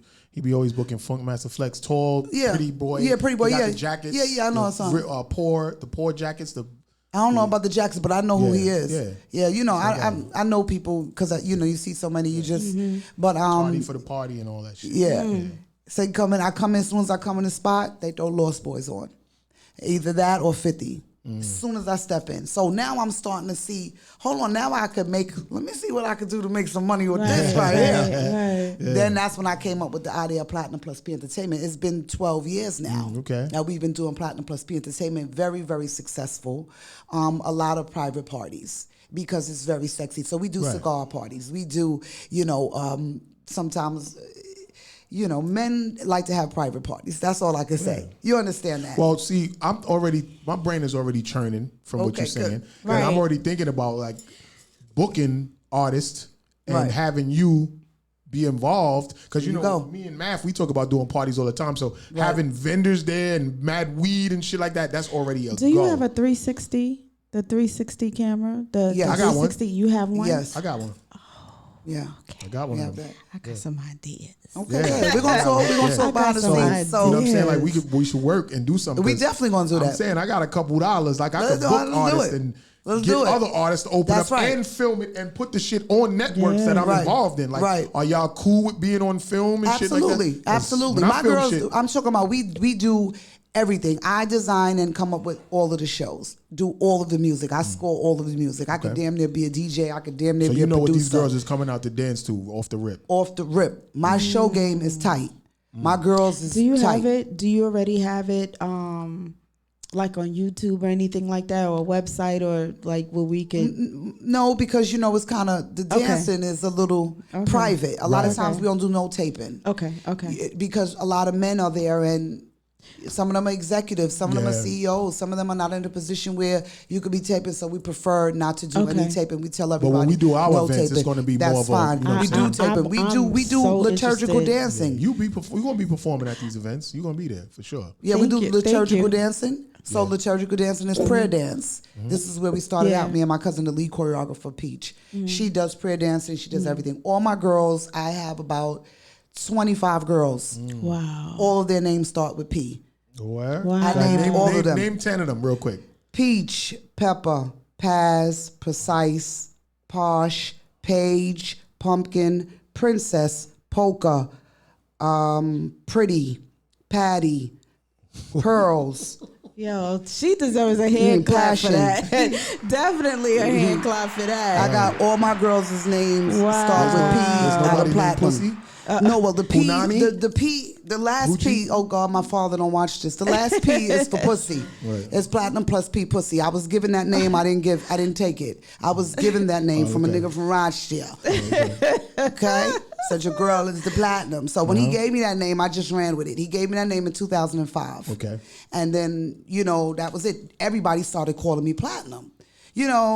I dress differently, I got red hair sometimes, different. I'm just very different. I'm very eccentric.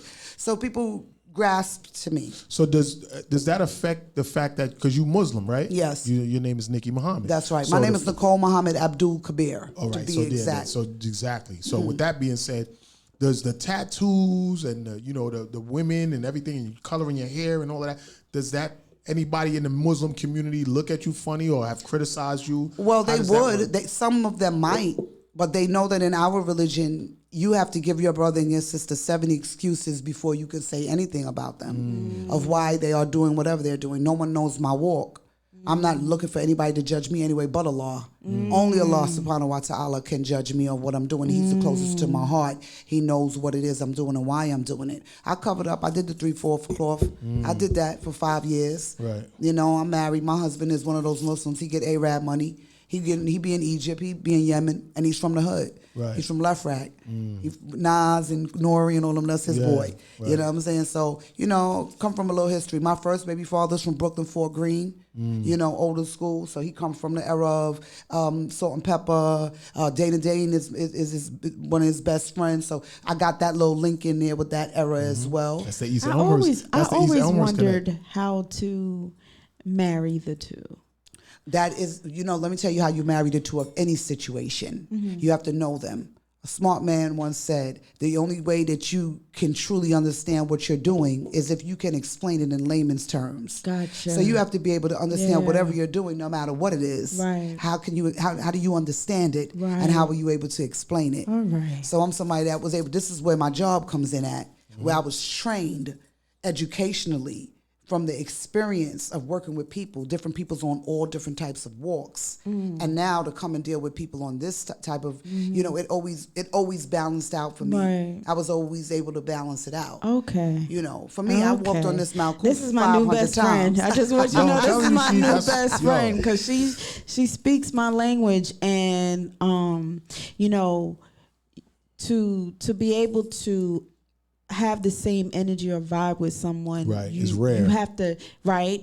But then you also have to learn from. I really Absolutely. have friends, and one of the reasons why I left Louisiana is because I couldn't learn from anybody. I felt like the Because you're smartest faster person. than everybody I felt- out there. Like, not fast in the way of fast in ass, but you're fast. Your thinking is so Yeah. much faster because you know I what I mean. felt Like, dumbed down. yeah, exactly. So I'm just it's an honor Look and at a it. No, pleasure. look at it.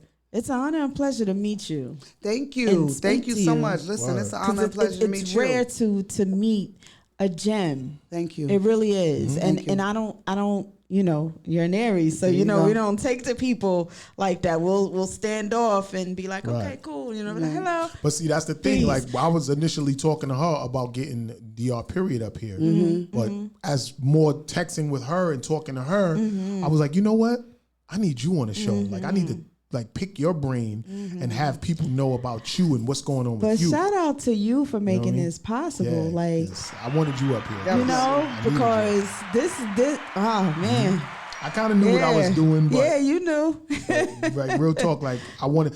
And speaking of that, since I knew that both of y'all was going to be up here, I wanted to talk more about this whole Roe versus Wade situation with women. You know what I'm saying? Because there was a lady, she said, and I would pull it up. I got it saved on here somewhere, but a lady was saying, how they taking so many rights away from women, and how could y'all do this? And we have a right to make a choice, and we could decide, and we could do this, and we could do that.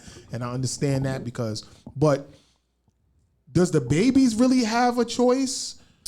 Does the men who get a woman pregnant that wasn't planning on getting a woman pregnant have a choice that they now got to pay for this situation for 20 years, 24 years? I want to hear your opinion on that. I think that's I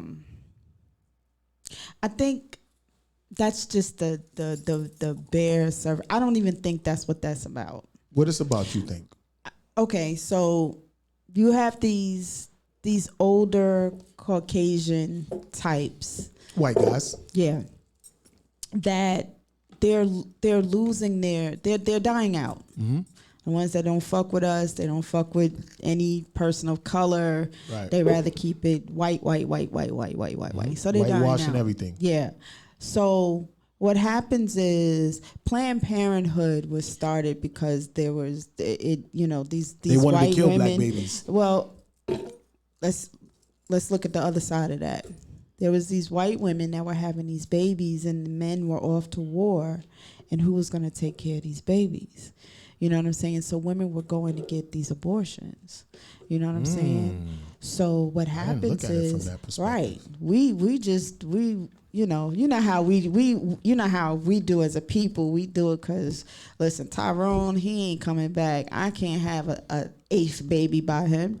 You know what I'm saying? Or he went to jail. He ain't, like you said, he ain't coming back. We're the most fertile creatures on this planet. Mm-hmm. We were put here to procreate. Right. So, but you got Sally in suburbia, and Rebecca and Becky, who's also having black babies, but and they can't bring that home to suburbia. They're going and they're utilizing these services, right?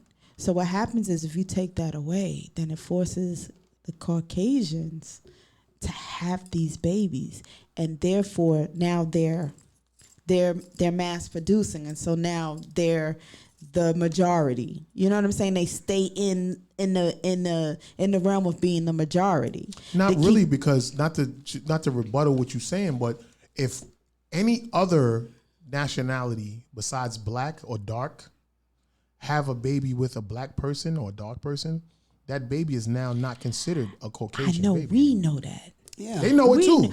I mean, they know it, but they're not going to raise that baby that way. They're going to raise that baby to be gun-ho, absolutely white. The next person, not even the next person. Even if that baby's dark skin, like how could you do it? But understand what I'm saying. If they take that away, then Sally from suburbia cannot go and have, whether it's with a black man or a white man, she cannot go and have an abortion. But I thought they was trying to preserve their race. It's a preservation of their race. They're not going to tell us. I mean, we could look at him at a baby clear and be like, oh, that baby is black. They'll do whatever, they'll manipulate whatever to make sure that baby, when they do the census or when they sign off on everything that requires now for you to say, are you black, white, Asian, which is, I think, Native totally American, whatever. They questions right. is crazy. I put other. Right. Yeah. Just because it allows them to say, so Sally's gonna tell her child whether the child is whatever percentage black, right, or whatever percentage whatever, you're Caucasian.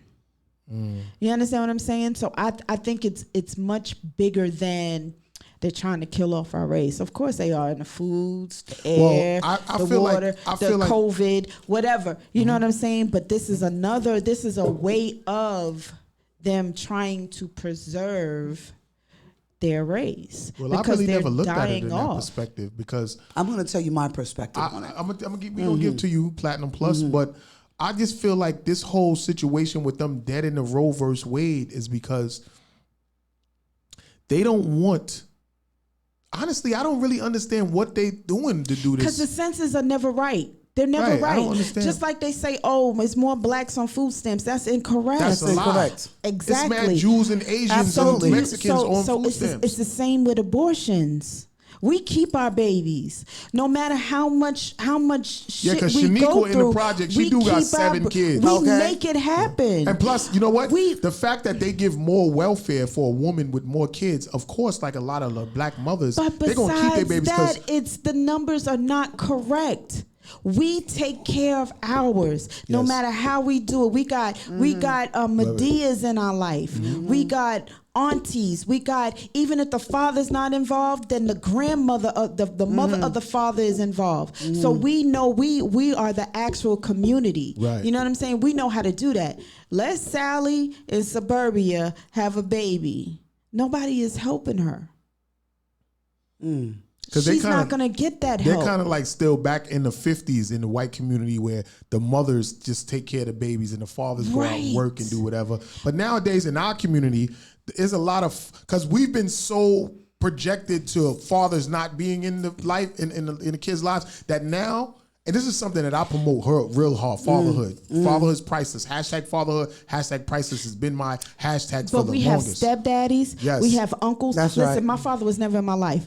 You know who my father was? My uncle. Yeah, my niece just said that on my birthday. My uncle was she my said, father. I want to say happy birthday to my uncle, who's Uncle the Daddy. closest thing to my father. And, you know, some of my family members be hating on me, but little members in my family know that I've been there for you and did things for you that your father ain't what doing. one won't do, someone else Absolutely. will. So we the village. It takes a village to raise a child. We're that's what we do. Right. That's what we do. Not in those other communities. Well, my take on it is Platinum this. Plus. Let's hear your My take on it is that I don't really, it's contradicting to me. All right, so I am somewhat a conspiracy theorist. All right, and I study things a lot dealing with the government and things of the such. Now, everything starts from that and it trickles down. 1 minute they're trying to do population control. Now this is forcing women to not, to take away their own control of what they want to do. So it's different ways it can be looked at. It can be looked at that the woman, she should be able to make up her own decision. It's her body. She should have that decision. A lot of people will say, what about the father? Doesn't the father need to have a part of it? He should have a part of it. Everyone it's a personal and individual decision. Right. And it should be a personal and individual right. So whether or not me personally, I don't believe in abortion.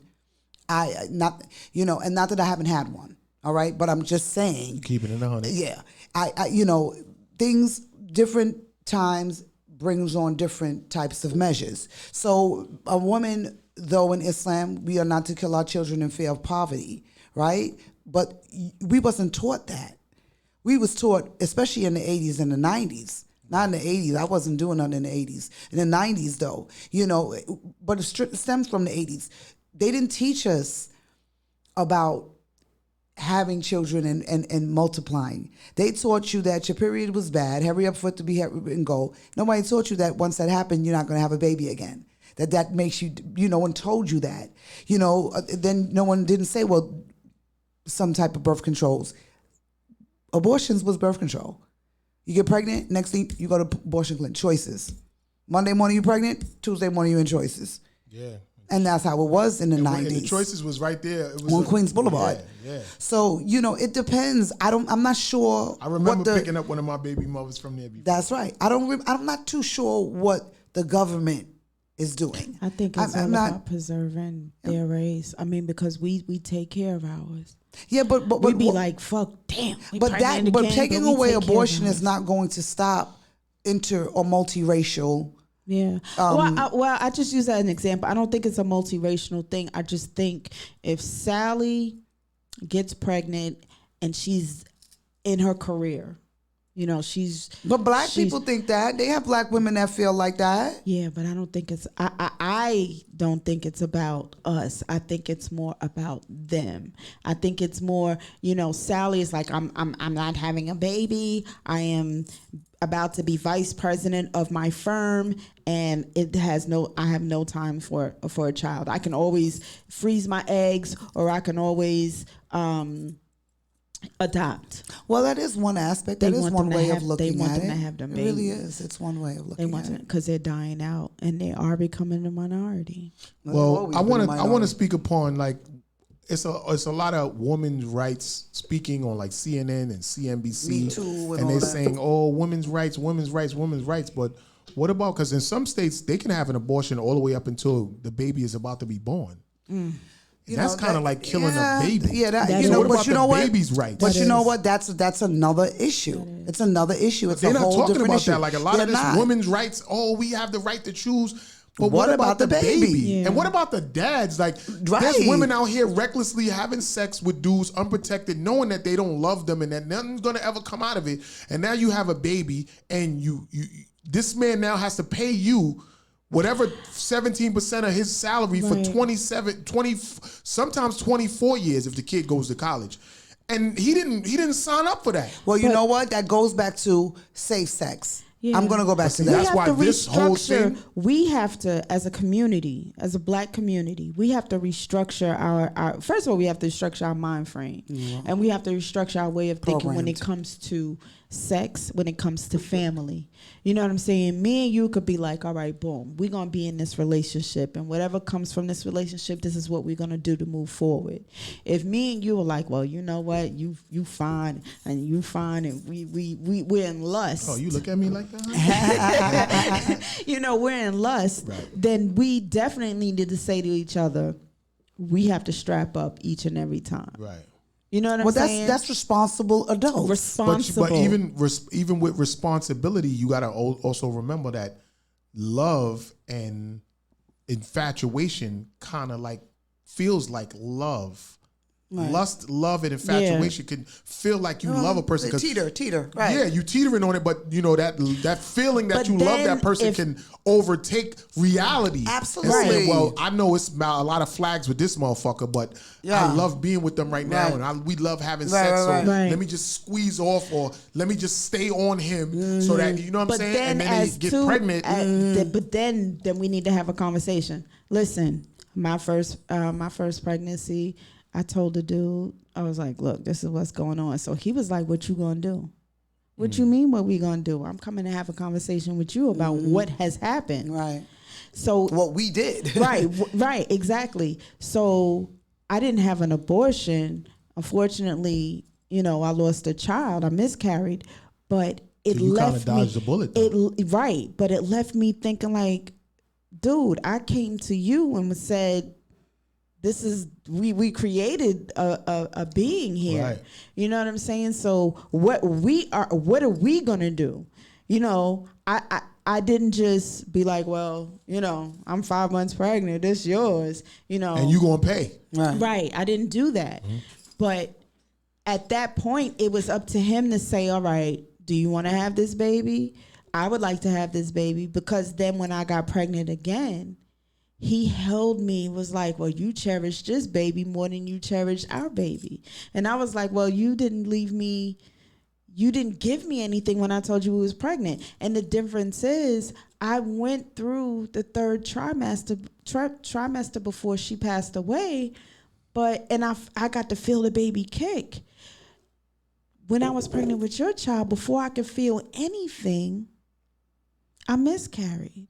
So there's a big difference in you feeling your baby responds to your voice, movement, you know, the outside world and things like that. And I tried to explain that to him, but he tried to hold me to being, you know, the difference between the first child and my second child. And I was like, but I came to you. Right. And you told me your exact comments were, what were you gonna do? What am I gonna do? What are you gonna do about that? You know what I'm saying? So we have to change the narrative within our own community, that if me and you are in lust and we think it's love or whatever, that if that happens, then we need to make a decision. Communication is key On what we're going to do. And sometimes what happens is, even if we say it is like, you know, I'm pregnant, and then you like, oh, damn, you know, instead of, okay, so instead of taking a more mindful, because, you know, what you say, what comes out of your mouth is energy. You know what I'm saying? So sometimes even her just saying, well, God damn, I'm pregnant again. You know, then you'll be like, oh, shit, this bitch act like she don't want the baby. You know, when you could really be wanting the baby. Or she says to you, hey, I'm pregnant, you know.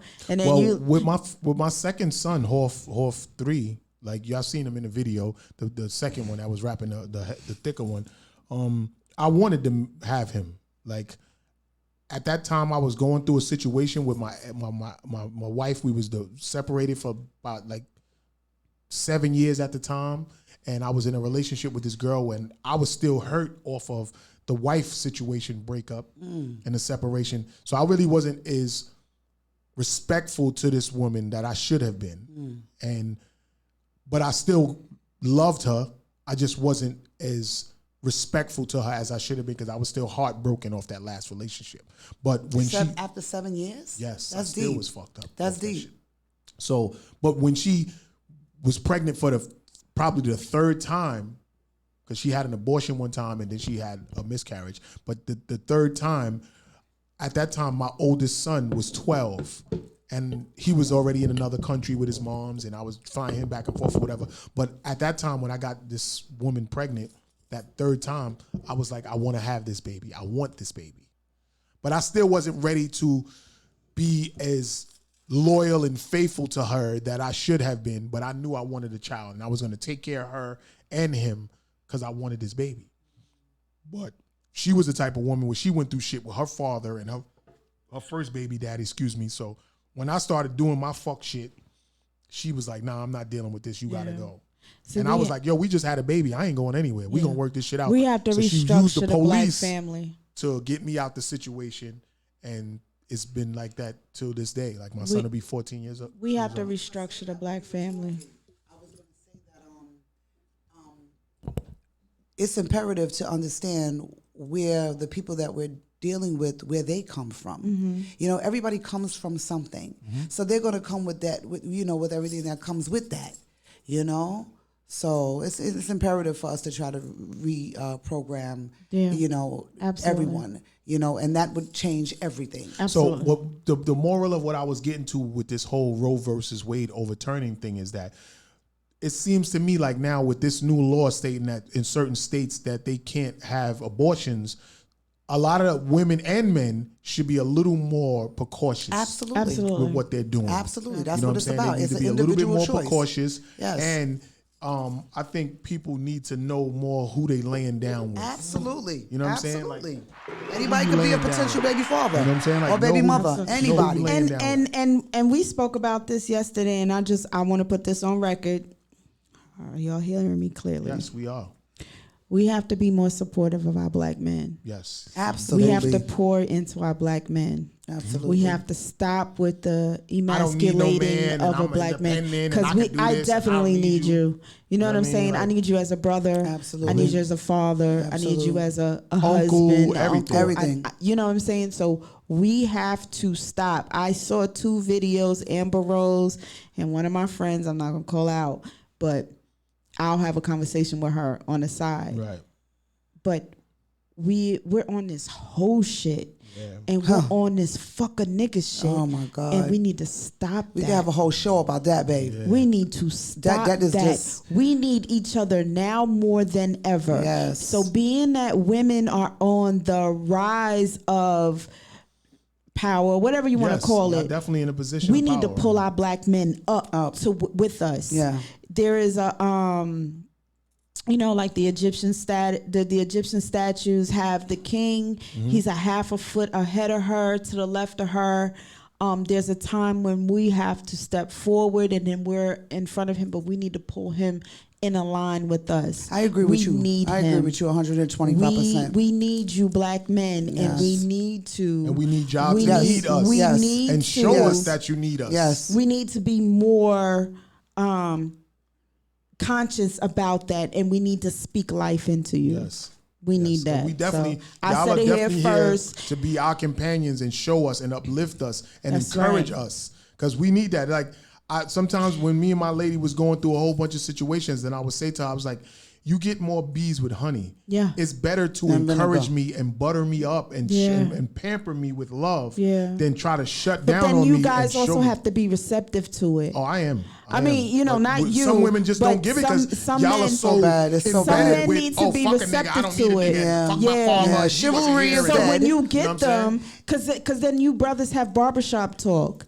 You brothers have football talk. So at that point, you need to be like, yo, son, I'm 45 years old. They don't do that, I need to though. leave the hoes Unbelievable. alone. For Son, some you reason, they 45 don't. years old. Right. Either you going to be a single man, Right. a Encourage gigolo, them. or you need to be a husband Right. and be a husband to your wife because your wife holds you down. And the same thing with us. But that when we wife in the have to barbershop. respect her husband too. Right, right, 'cause right, it's a right, lot right. of- Yes, It's a lot of absolutely. disrespect going on right now with a lot of Absolutely. women. It goes with if you want to get Absolutely. treated like a Absolutely. king, you have to treat your woman like a queen. queen. And once you treat her like a queen, she will ultimately treat you like Not a king. all the time. Not all the time. And also, that's something that's really, really bad in today is that women require so little. They Yeah. require so little from our men that it makes it hard for the women who are worth something. That's the women right. who have something to really bring to the table. So now the man is not even going to come to you because it's like, I don't got you too high maintenance. I'm not going to give you what you want because I could go over here and get with this chick. She don't want nothing. I've listened to men disrespect women, talk to Yeah. women all kinds of way, and I can't do that. I'm not a woman that's going to conform to that. I do what I think is right. I do what I think is fair. That's And right. everybody should get treated this, equally and fairly. That's and I right. believe in taking a backseat to my man. I believe in not wearing the pants all the time. That's but I right. also believe in and him. we also have to learn as women. We have to learn submission, and submission. This is a part of being submitted. Submission This is is not, a part of it's being not a submitted. negative Shit, though. connotation. Right. It Right. just means that allow your man to lead. That's you don't right. always have to be the leader. That's right. Allow your man to lead. And If when you when trust she's him- allowing you to lead, she's expecting you to put your hand back and grab for her. Yes, she's of course. expecting you to do that. So if you're not doing that, this is where the issue becomes in. You have to find somebody that is mentally on the same level That's as you, right. someone that can mentally bring to the table what you're going to bring to the table. That's right. And that's how that goes. All right. Well, look, we're going to go to some music. Matter of fact, just if anything, we almost done here. So I want you to tell everybody where they can find you at right now, because after this, we're going to go into some music. All right, you guys can find me on my Facebook page, which is Nikki Mohammed, and it's spelled Mohammed, like the Prophet Muhammad, peace be upon him. And also, Platinum Plus P. Platinum Plus P on Instagram. I have a Platinum Plus P page also on Facebook, and my other IG is Jean Gray, PPP134. It's a rapper from back in the days named Jean Gray. You Is remember it her? now? I don't Yeah, know a she's Jean been Gray out- she's rapper. around Yeah, from Golden yeah. Era. Yeah. Wow, I Jean don't Grey, remember yeah, that. she was big back in the She's day. super yeah. nice. Yeah, I got that from the Yeah. X-Men. She's the Phoenix. Yeah. Jean Grey, she's That's number where Jean 5 in the Grey got us Mutant. from, yeah. I love it. I have to do some research on her. Shout out to my girl Jean Matter Grey. of fact, I'm gonna look something up for her right now, and when we do this little last music segment, I'm gonna try to play something from her. Shout She's out. dope. Come Yo, on, let's I go. mean, you can find me Honey Dinero on Facebook, official Honey Dinero on Instagram, or Honey Dinero on Instagram. I'm there. You can find me. You everywhere. Yeah, I Honey try to be. Dinero. I try to be. Nah, this music is so fucking yo. So I'm about to play like the triple negative interlude. Like, what's that about? So triple negative interlude is not a song. Okay, but It's still. it's my first consultation with my first oncologist. He was my grandmother's breast doctor, Right. and when I first diagnosed, that's the first person I went to. So he's a family friend, Right. And he just explained my diagnosis. Yeah, because from the album you said you had audio of the doctors and everything like that. So I wanted to get into some of that and let people know, like, you know what I'm saying, this is serious, and the pink bowl for the breast cancer and everything Absolutely. like that. Salute to everybody that survived it. Rest in Absolutely. peace to everybody that died from it. I'm so happy that Honey Dinero, you're still here with us to Thank be you. on my Yes. show, Thank because I you. knew you for over 20 years. Yeah. It's been over Awesome. 20. Yeah, You know what I'm saying? Like, I didn't yeah. have my son yet, and he's 26. Wow. So it's been like maybe 32 years with us right now. So I just, I'm so happy that you're still here with us. And, Thank you. Prayers up. Thank And you. hopefully Thank you everything for will go having great. me. You know what I'm saying? It's I'm my happy first to be here. interview being back, so And I know. I So appreciate it. This is like, look, I'm gonna put so many clips out of this to show people, like, look, I got Honey Dinero. I got Honey Dinero. You know what I'm saying? So this is what it is, man. This is Grindhard TV Podcast. It's your boy Roy the Rama. We in S.STREET Media Studios. Platinum Plus P. Honey Dinero. We in the Yes, building. yes. And we're gonna see y'all in the next show. You already know what it is. This is Grindhard. We out.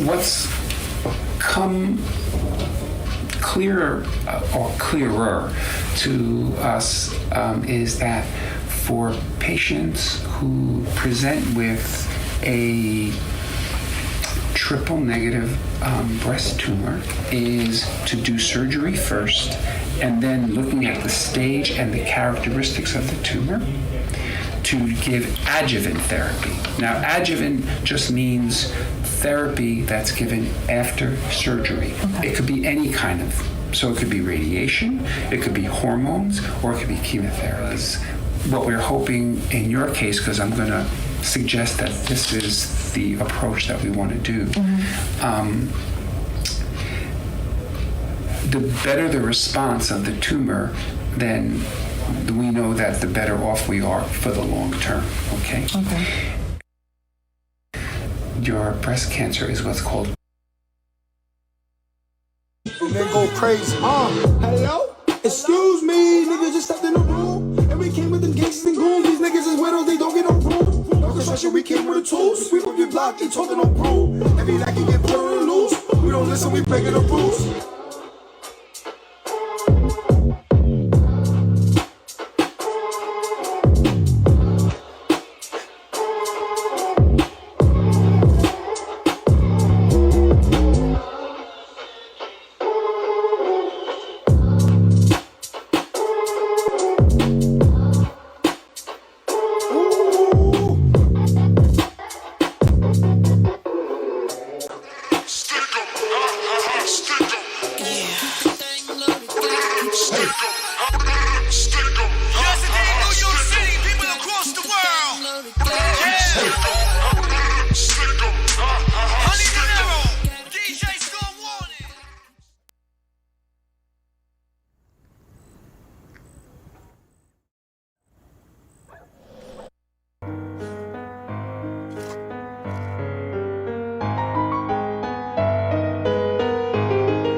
go.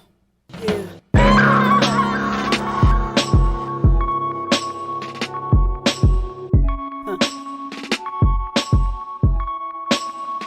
Check. I'm in a murderous mood. Show me that money like Cuba good. Smoking that Cuba good. Laid up in that bench truck, no fucks given. Sticking these niggas for their ends like Rob Givens. I am Mike with a 9mm ladylike, cause the grip is purple. Smoking exotic while I ride on him. Inhale, exhale, blow it out. 50 cal, make that body jerk. Let them shots ring out, hits like drum kits. Red rum when she spit. A-Lansberry, I do deadly. That murder she wrote. Quote me that verse for verse. Business as usual from Hearst to Dirt. You fucking with the right one, you hear that? You done, you don't wanna be that rapper. Life after.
This is a story from New York, not the New York of Manhattan and the skyscrapers and Broadway, but from perhaps the toughest square mile in the city, in the South Bronx.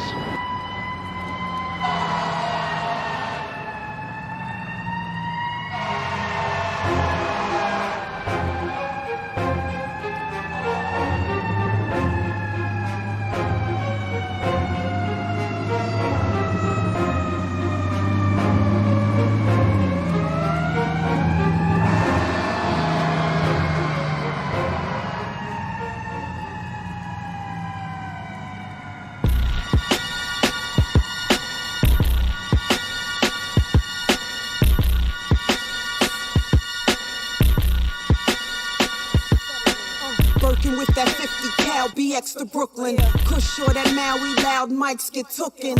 Hammers, cock, switch, weaves, movie, range on the block. Flee from the knocks. And all I need is one bad nigga with good dick.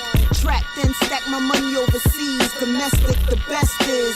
Jews always been respected. Sweet money sound better on record. All black, everything expected. Murder mama, stay connected, invested. Verses like hollows out the desert, respected. Lethal is the motto, put it down and wreck it. Zero tolerance, the name you better bottle it. Tastes like honey, they ain't got a problem swallowing. Dumping these heaters, niggas thirsty to meet her. Got this game needing Sheba, Puff Chiba. I could still spin baby face, hundreds who baby cake frontin' style like something fuck y'all doing, fear nothing. 10 shots for 16 Glocks with imp beams. Bitches ain't willing to bleed the same as me. Like me to love it, hate me then fuck it. Chick from uptown, O's that grow pounds. Tight jeans constructs, dark fox hood up. Big butt, big bucks, what up style? Indie, HD frenzy, resuscitate this. HD got hits, perform like it's on, it's on. Put my mouth to it, you know how I do it. Fuck screw it, check the fly shit. Rap chicks come a dime a does. I move keys like Alicia does on any feature cuz I'm out for the headline and dollar signs on the marquee. HD decimal after the 3. I'm on fire, the Bronx is burning. We on fire, the Bronx is burning. I'm on fire, the Bronx is burning. We on fire, the Bronx is burning. My hood, they call it the jungle. Hot is not, it's cold so bundle. No beautiful palm trees or exotic flowers. Just a bunch of concrete and those bills at the tower. And the beats, they hungry for a piece of the rock. So they go and they hustle a piece of the rock for a piece of that drop. Racks and guap, and they mindset on reaching the top. Keep your head on that swivel. These streets is watching. When you start to eat, these niggas be plotting. The grip, the car, the wife, the kids, all blasty masked up with the itchy trig. My hood, done taught me a lot. How to beat the concrete, how to bully the block, how to hug the corner like that bitch is cold. How to play your spot till your wrist get froze. Blue jeans, white tees, and those Timbos. Looking out for fashion police, plain clothes. Cause when they shut your gig down, then your kids can't eat. And if your kids can't eat, then your kids can't sleep. And if your kids can't sleep, well then things get deep. And those toolies come out, things I did not speak. So when I'm not in the street, shooting something, I'm in the matrix on that board, cutting something. And let me let y'all niggas know, yo, not for nothing. Me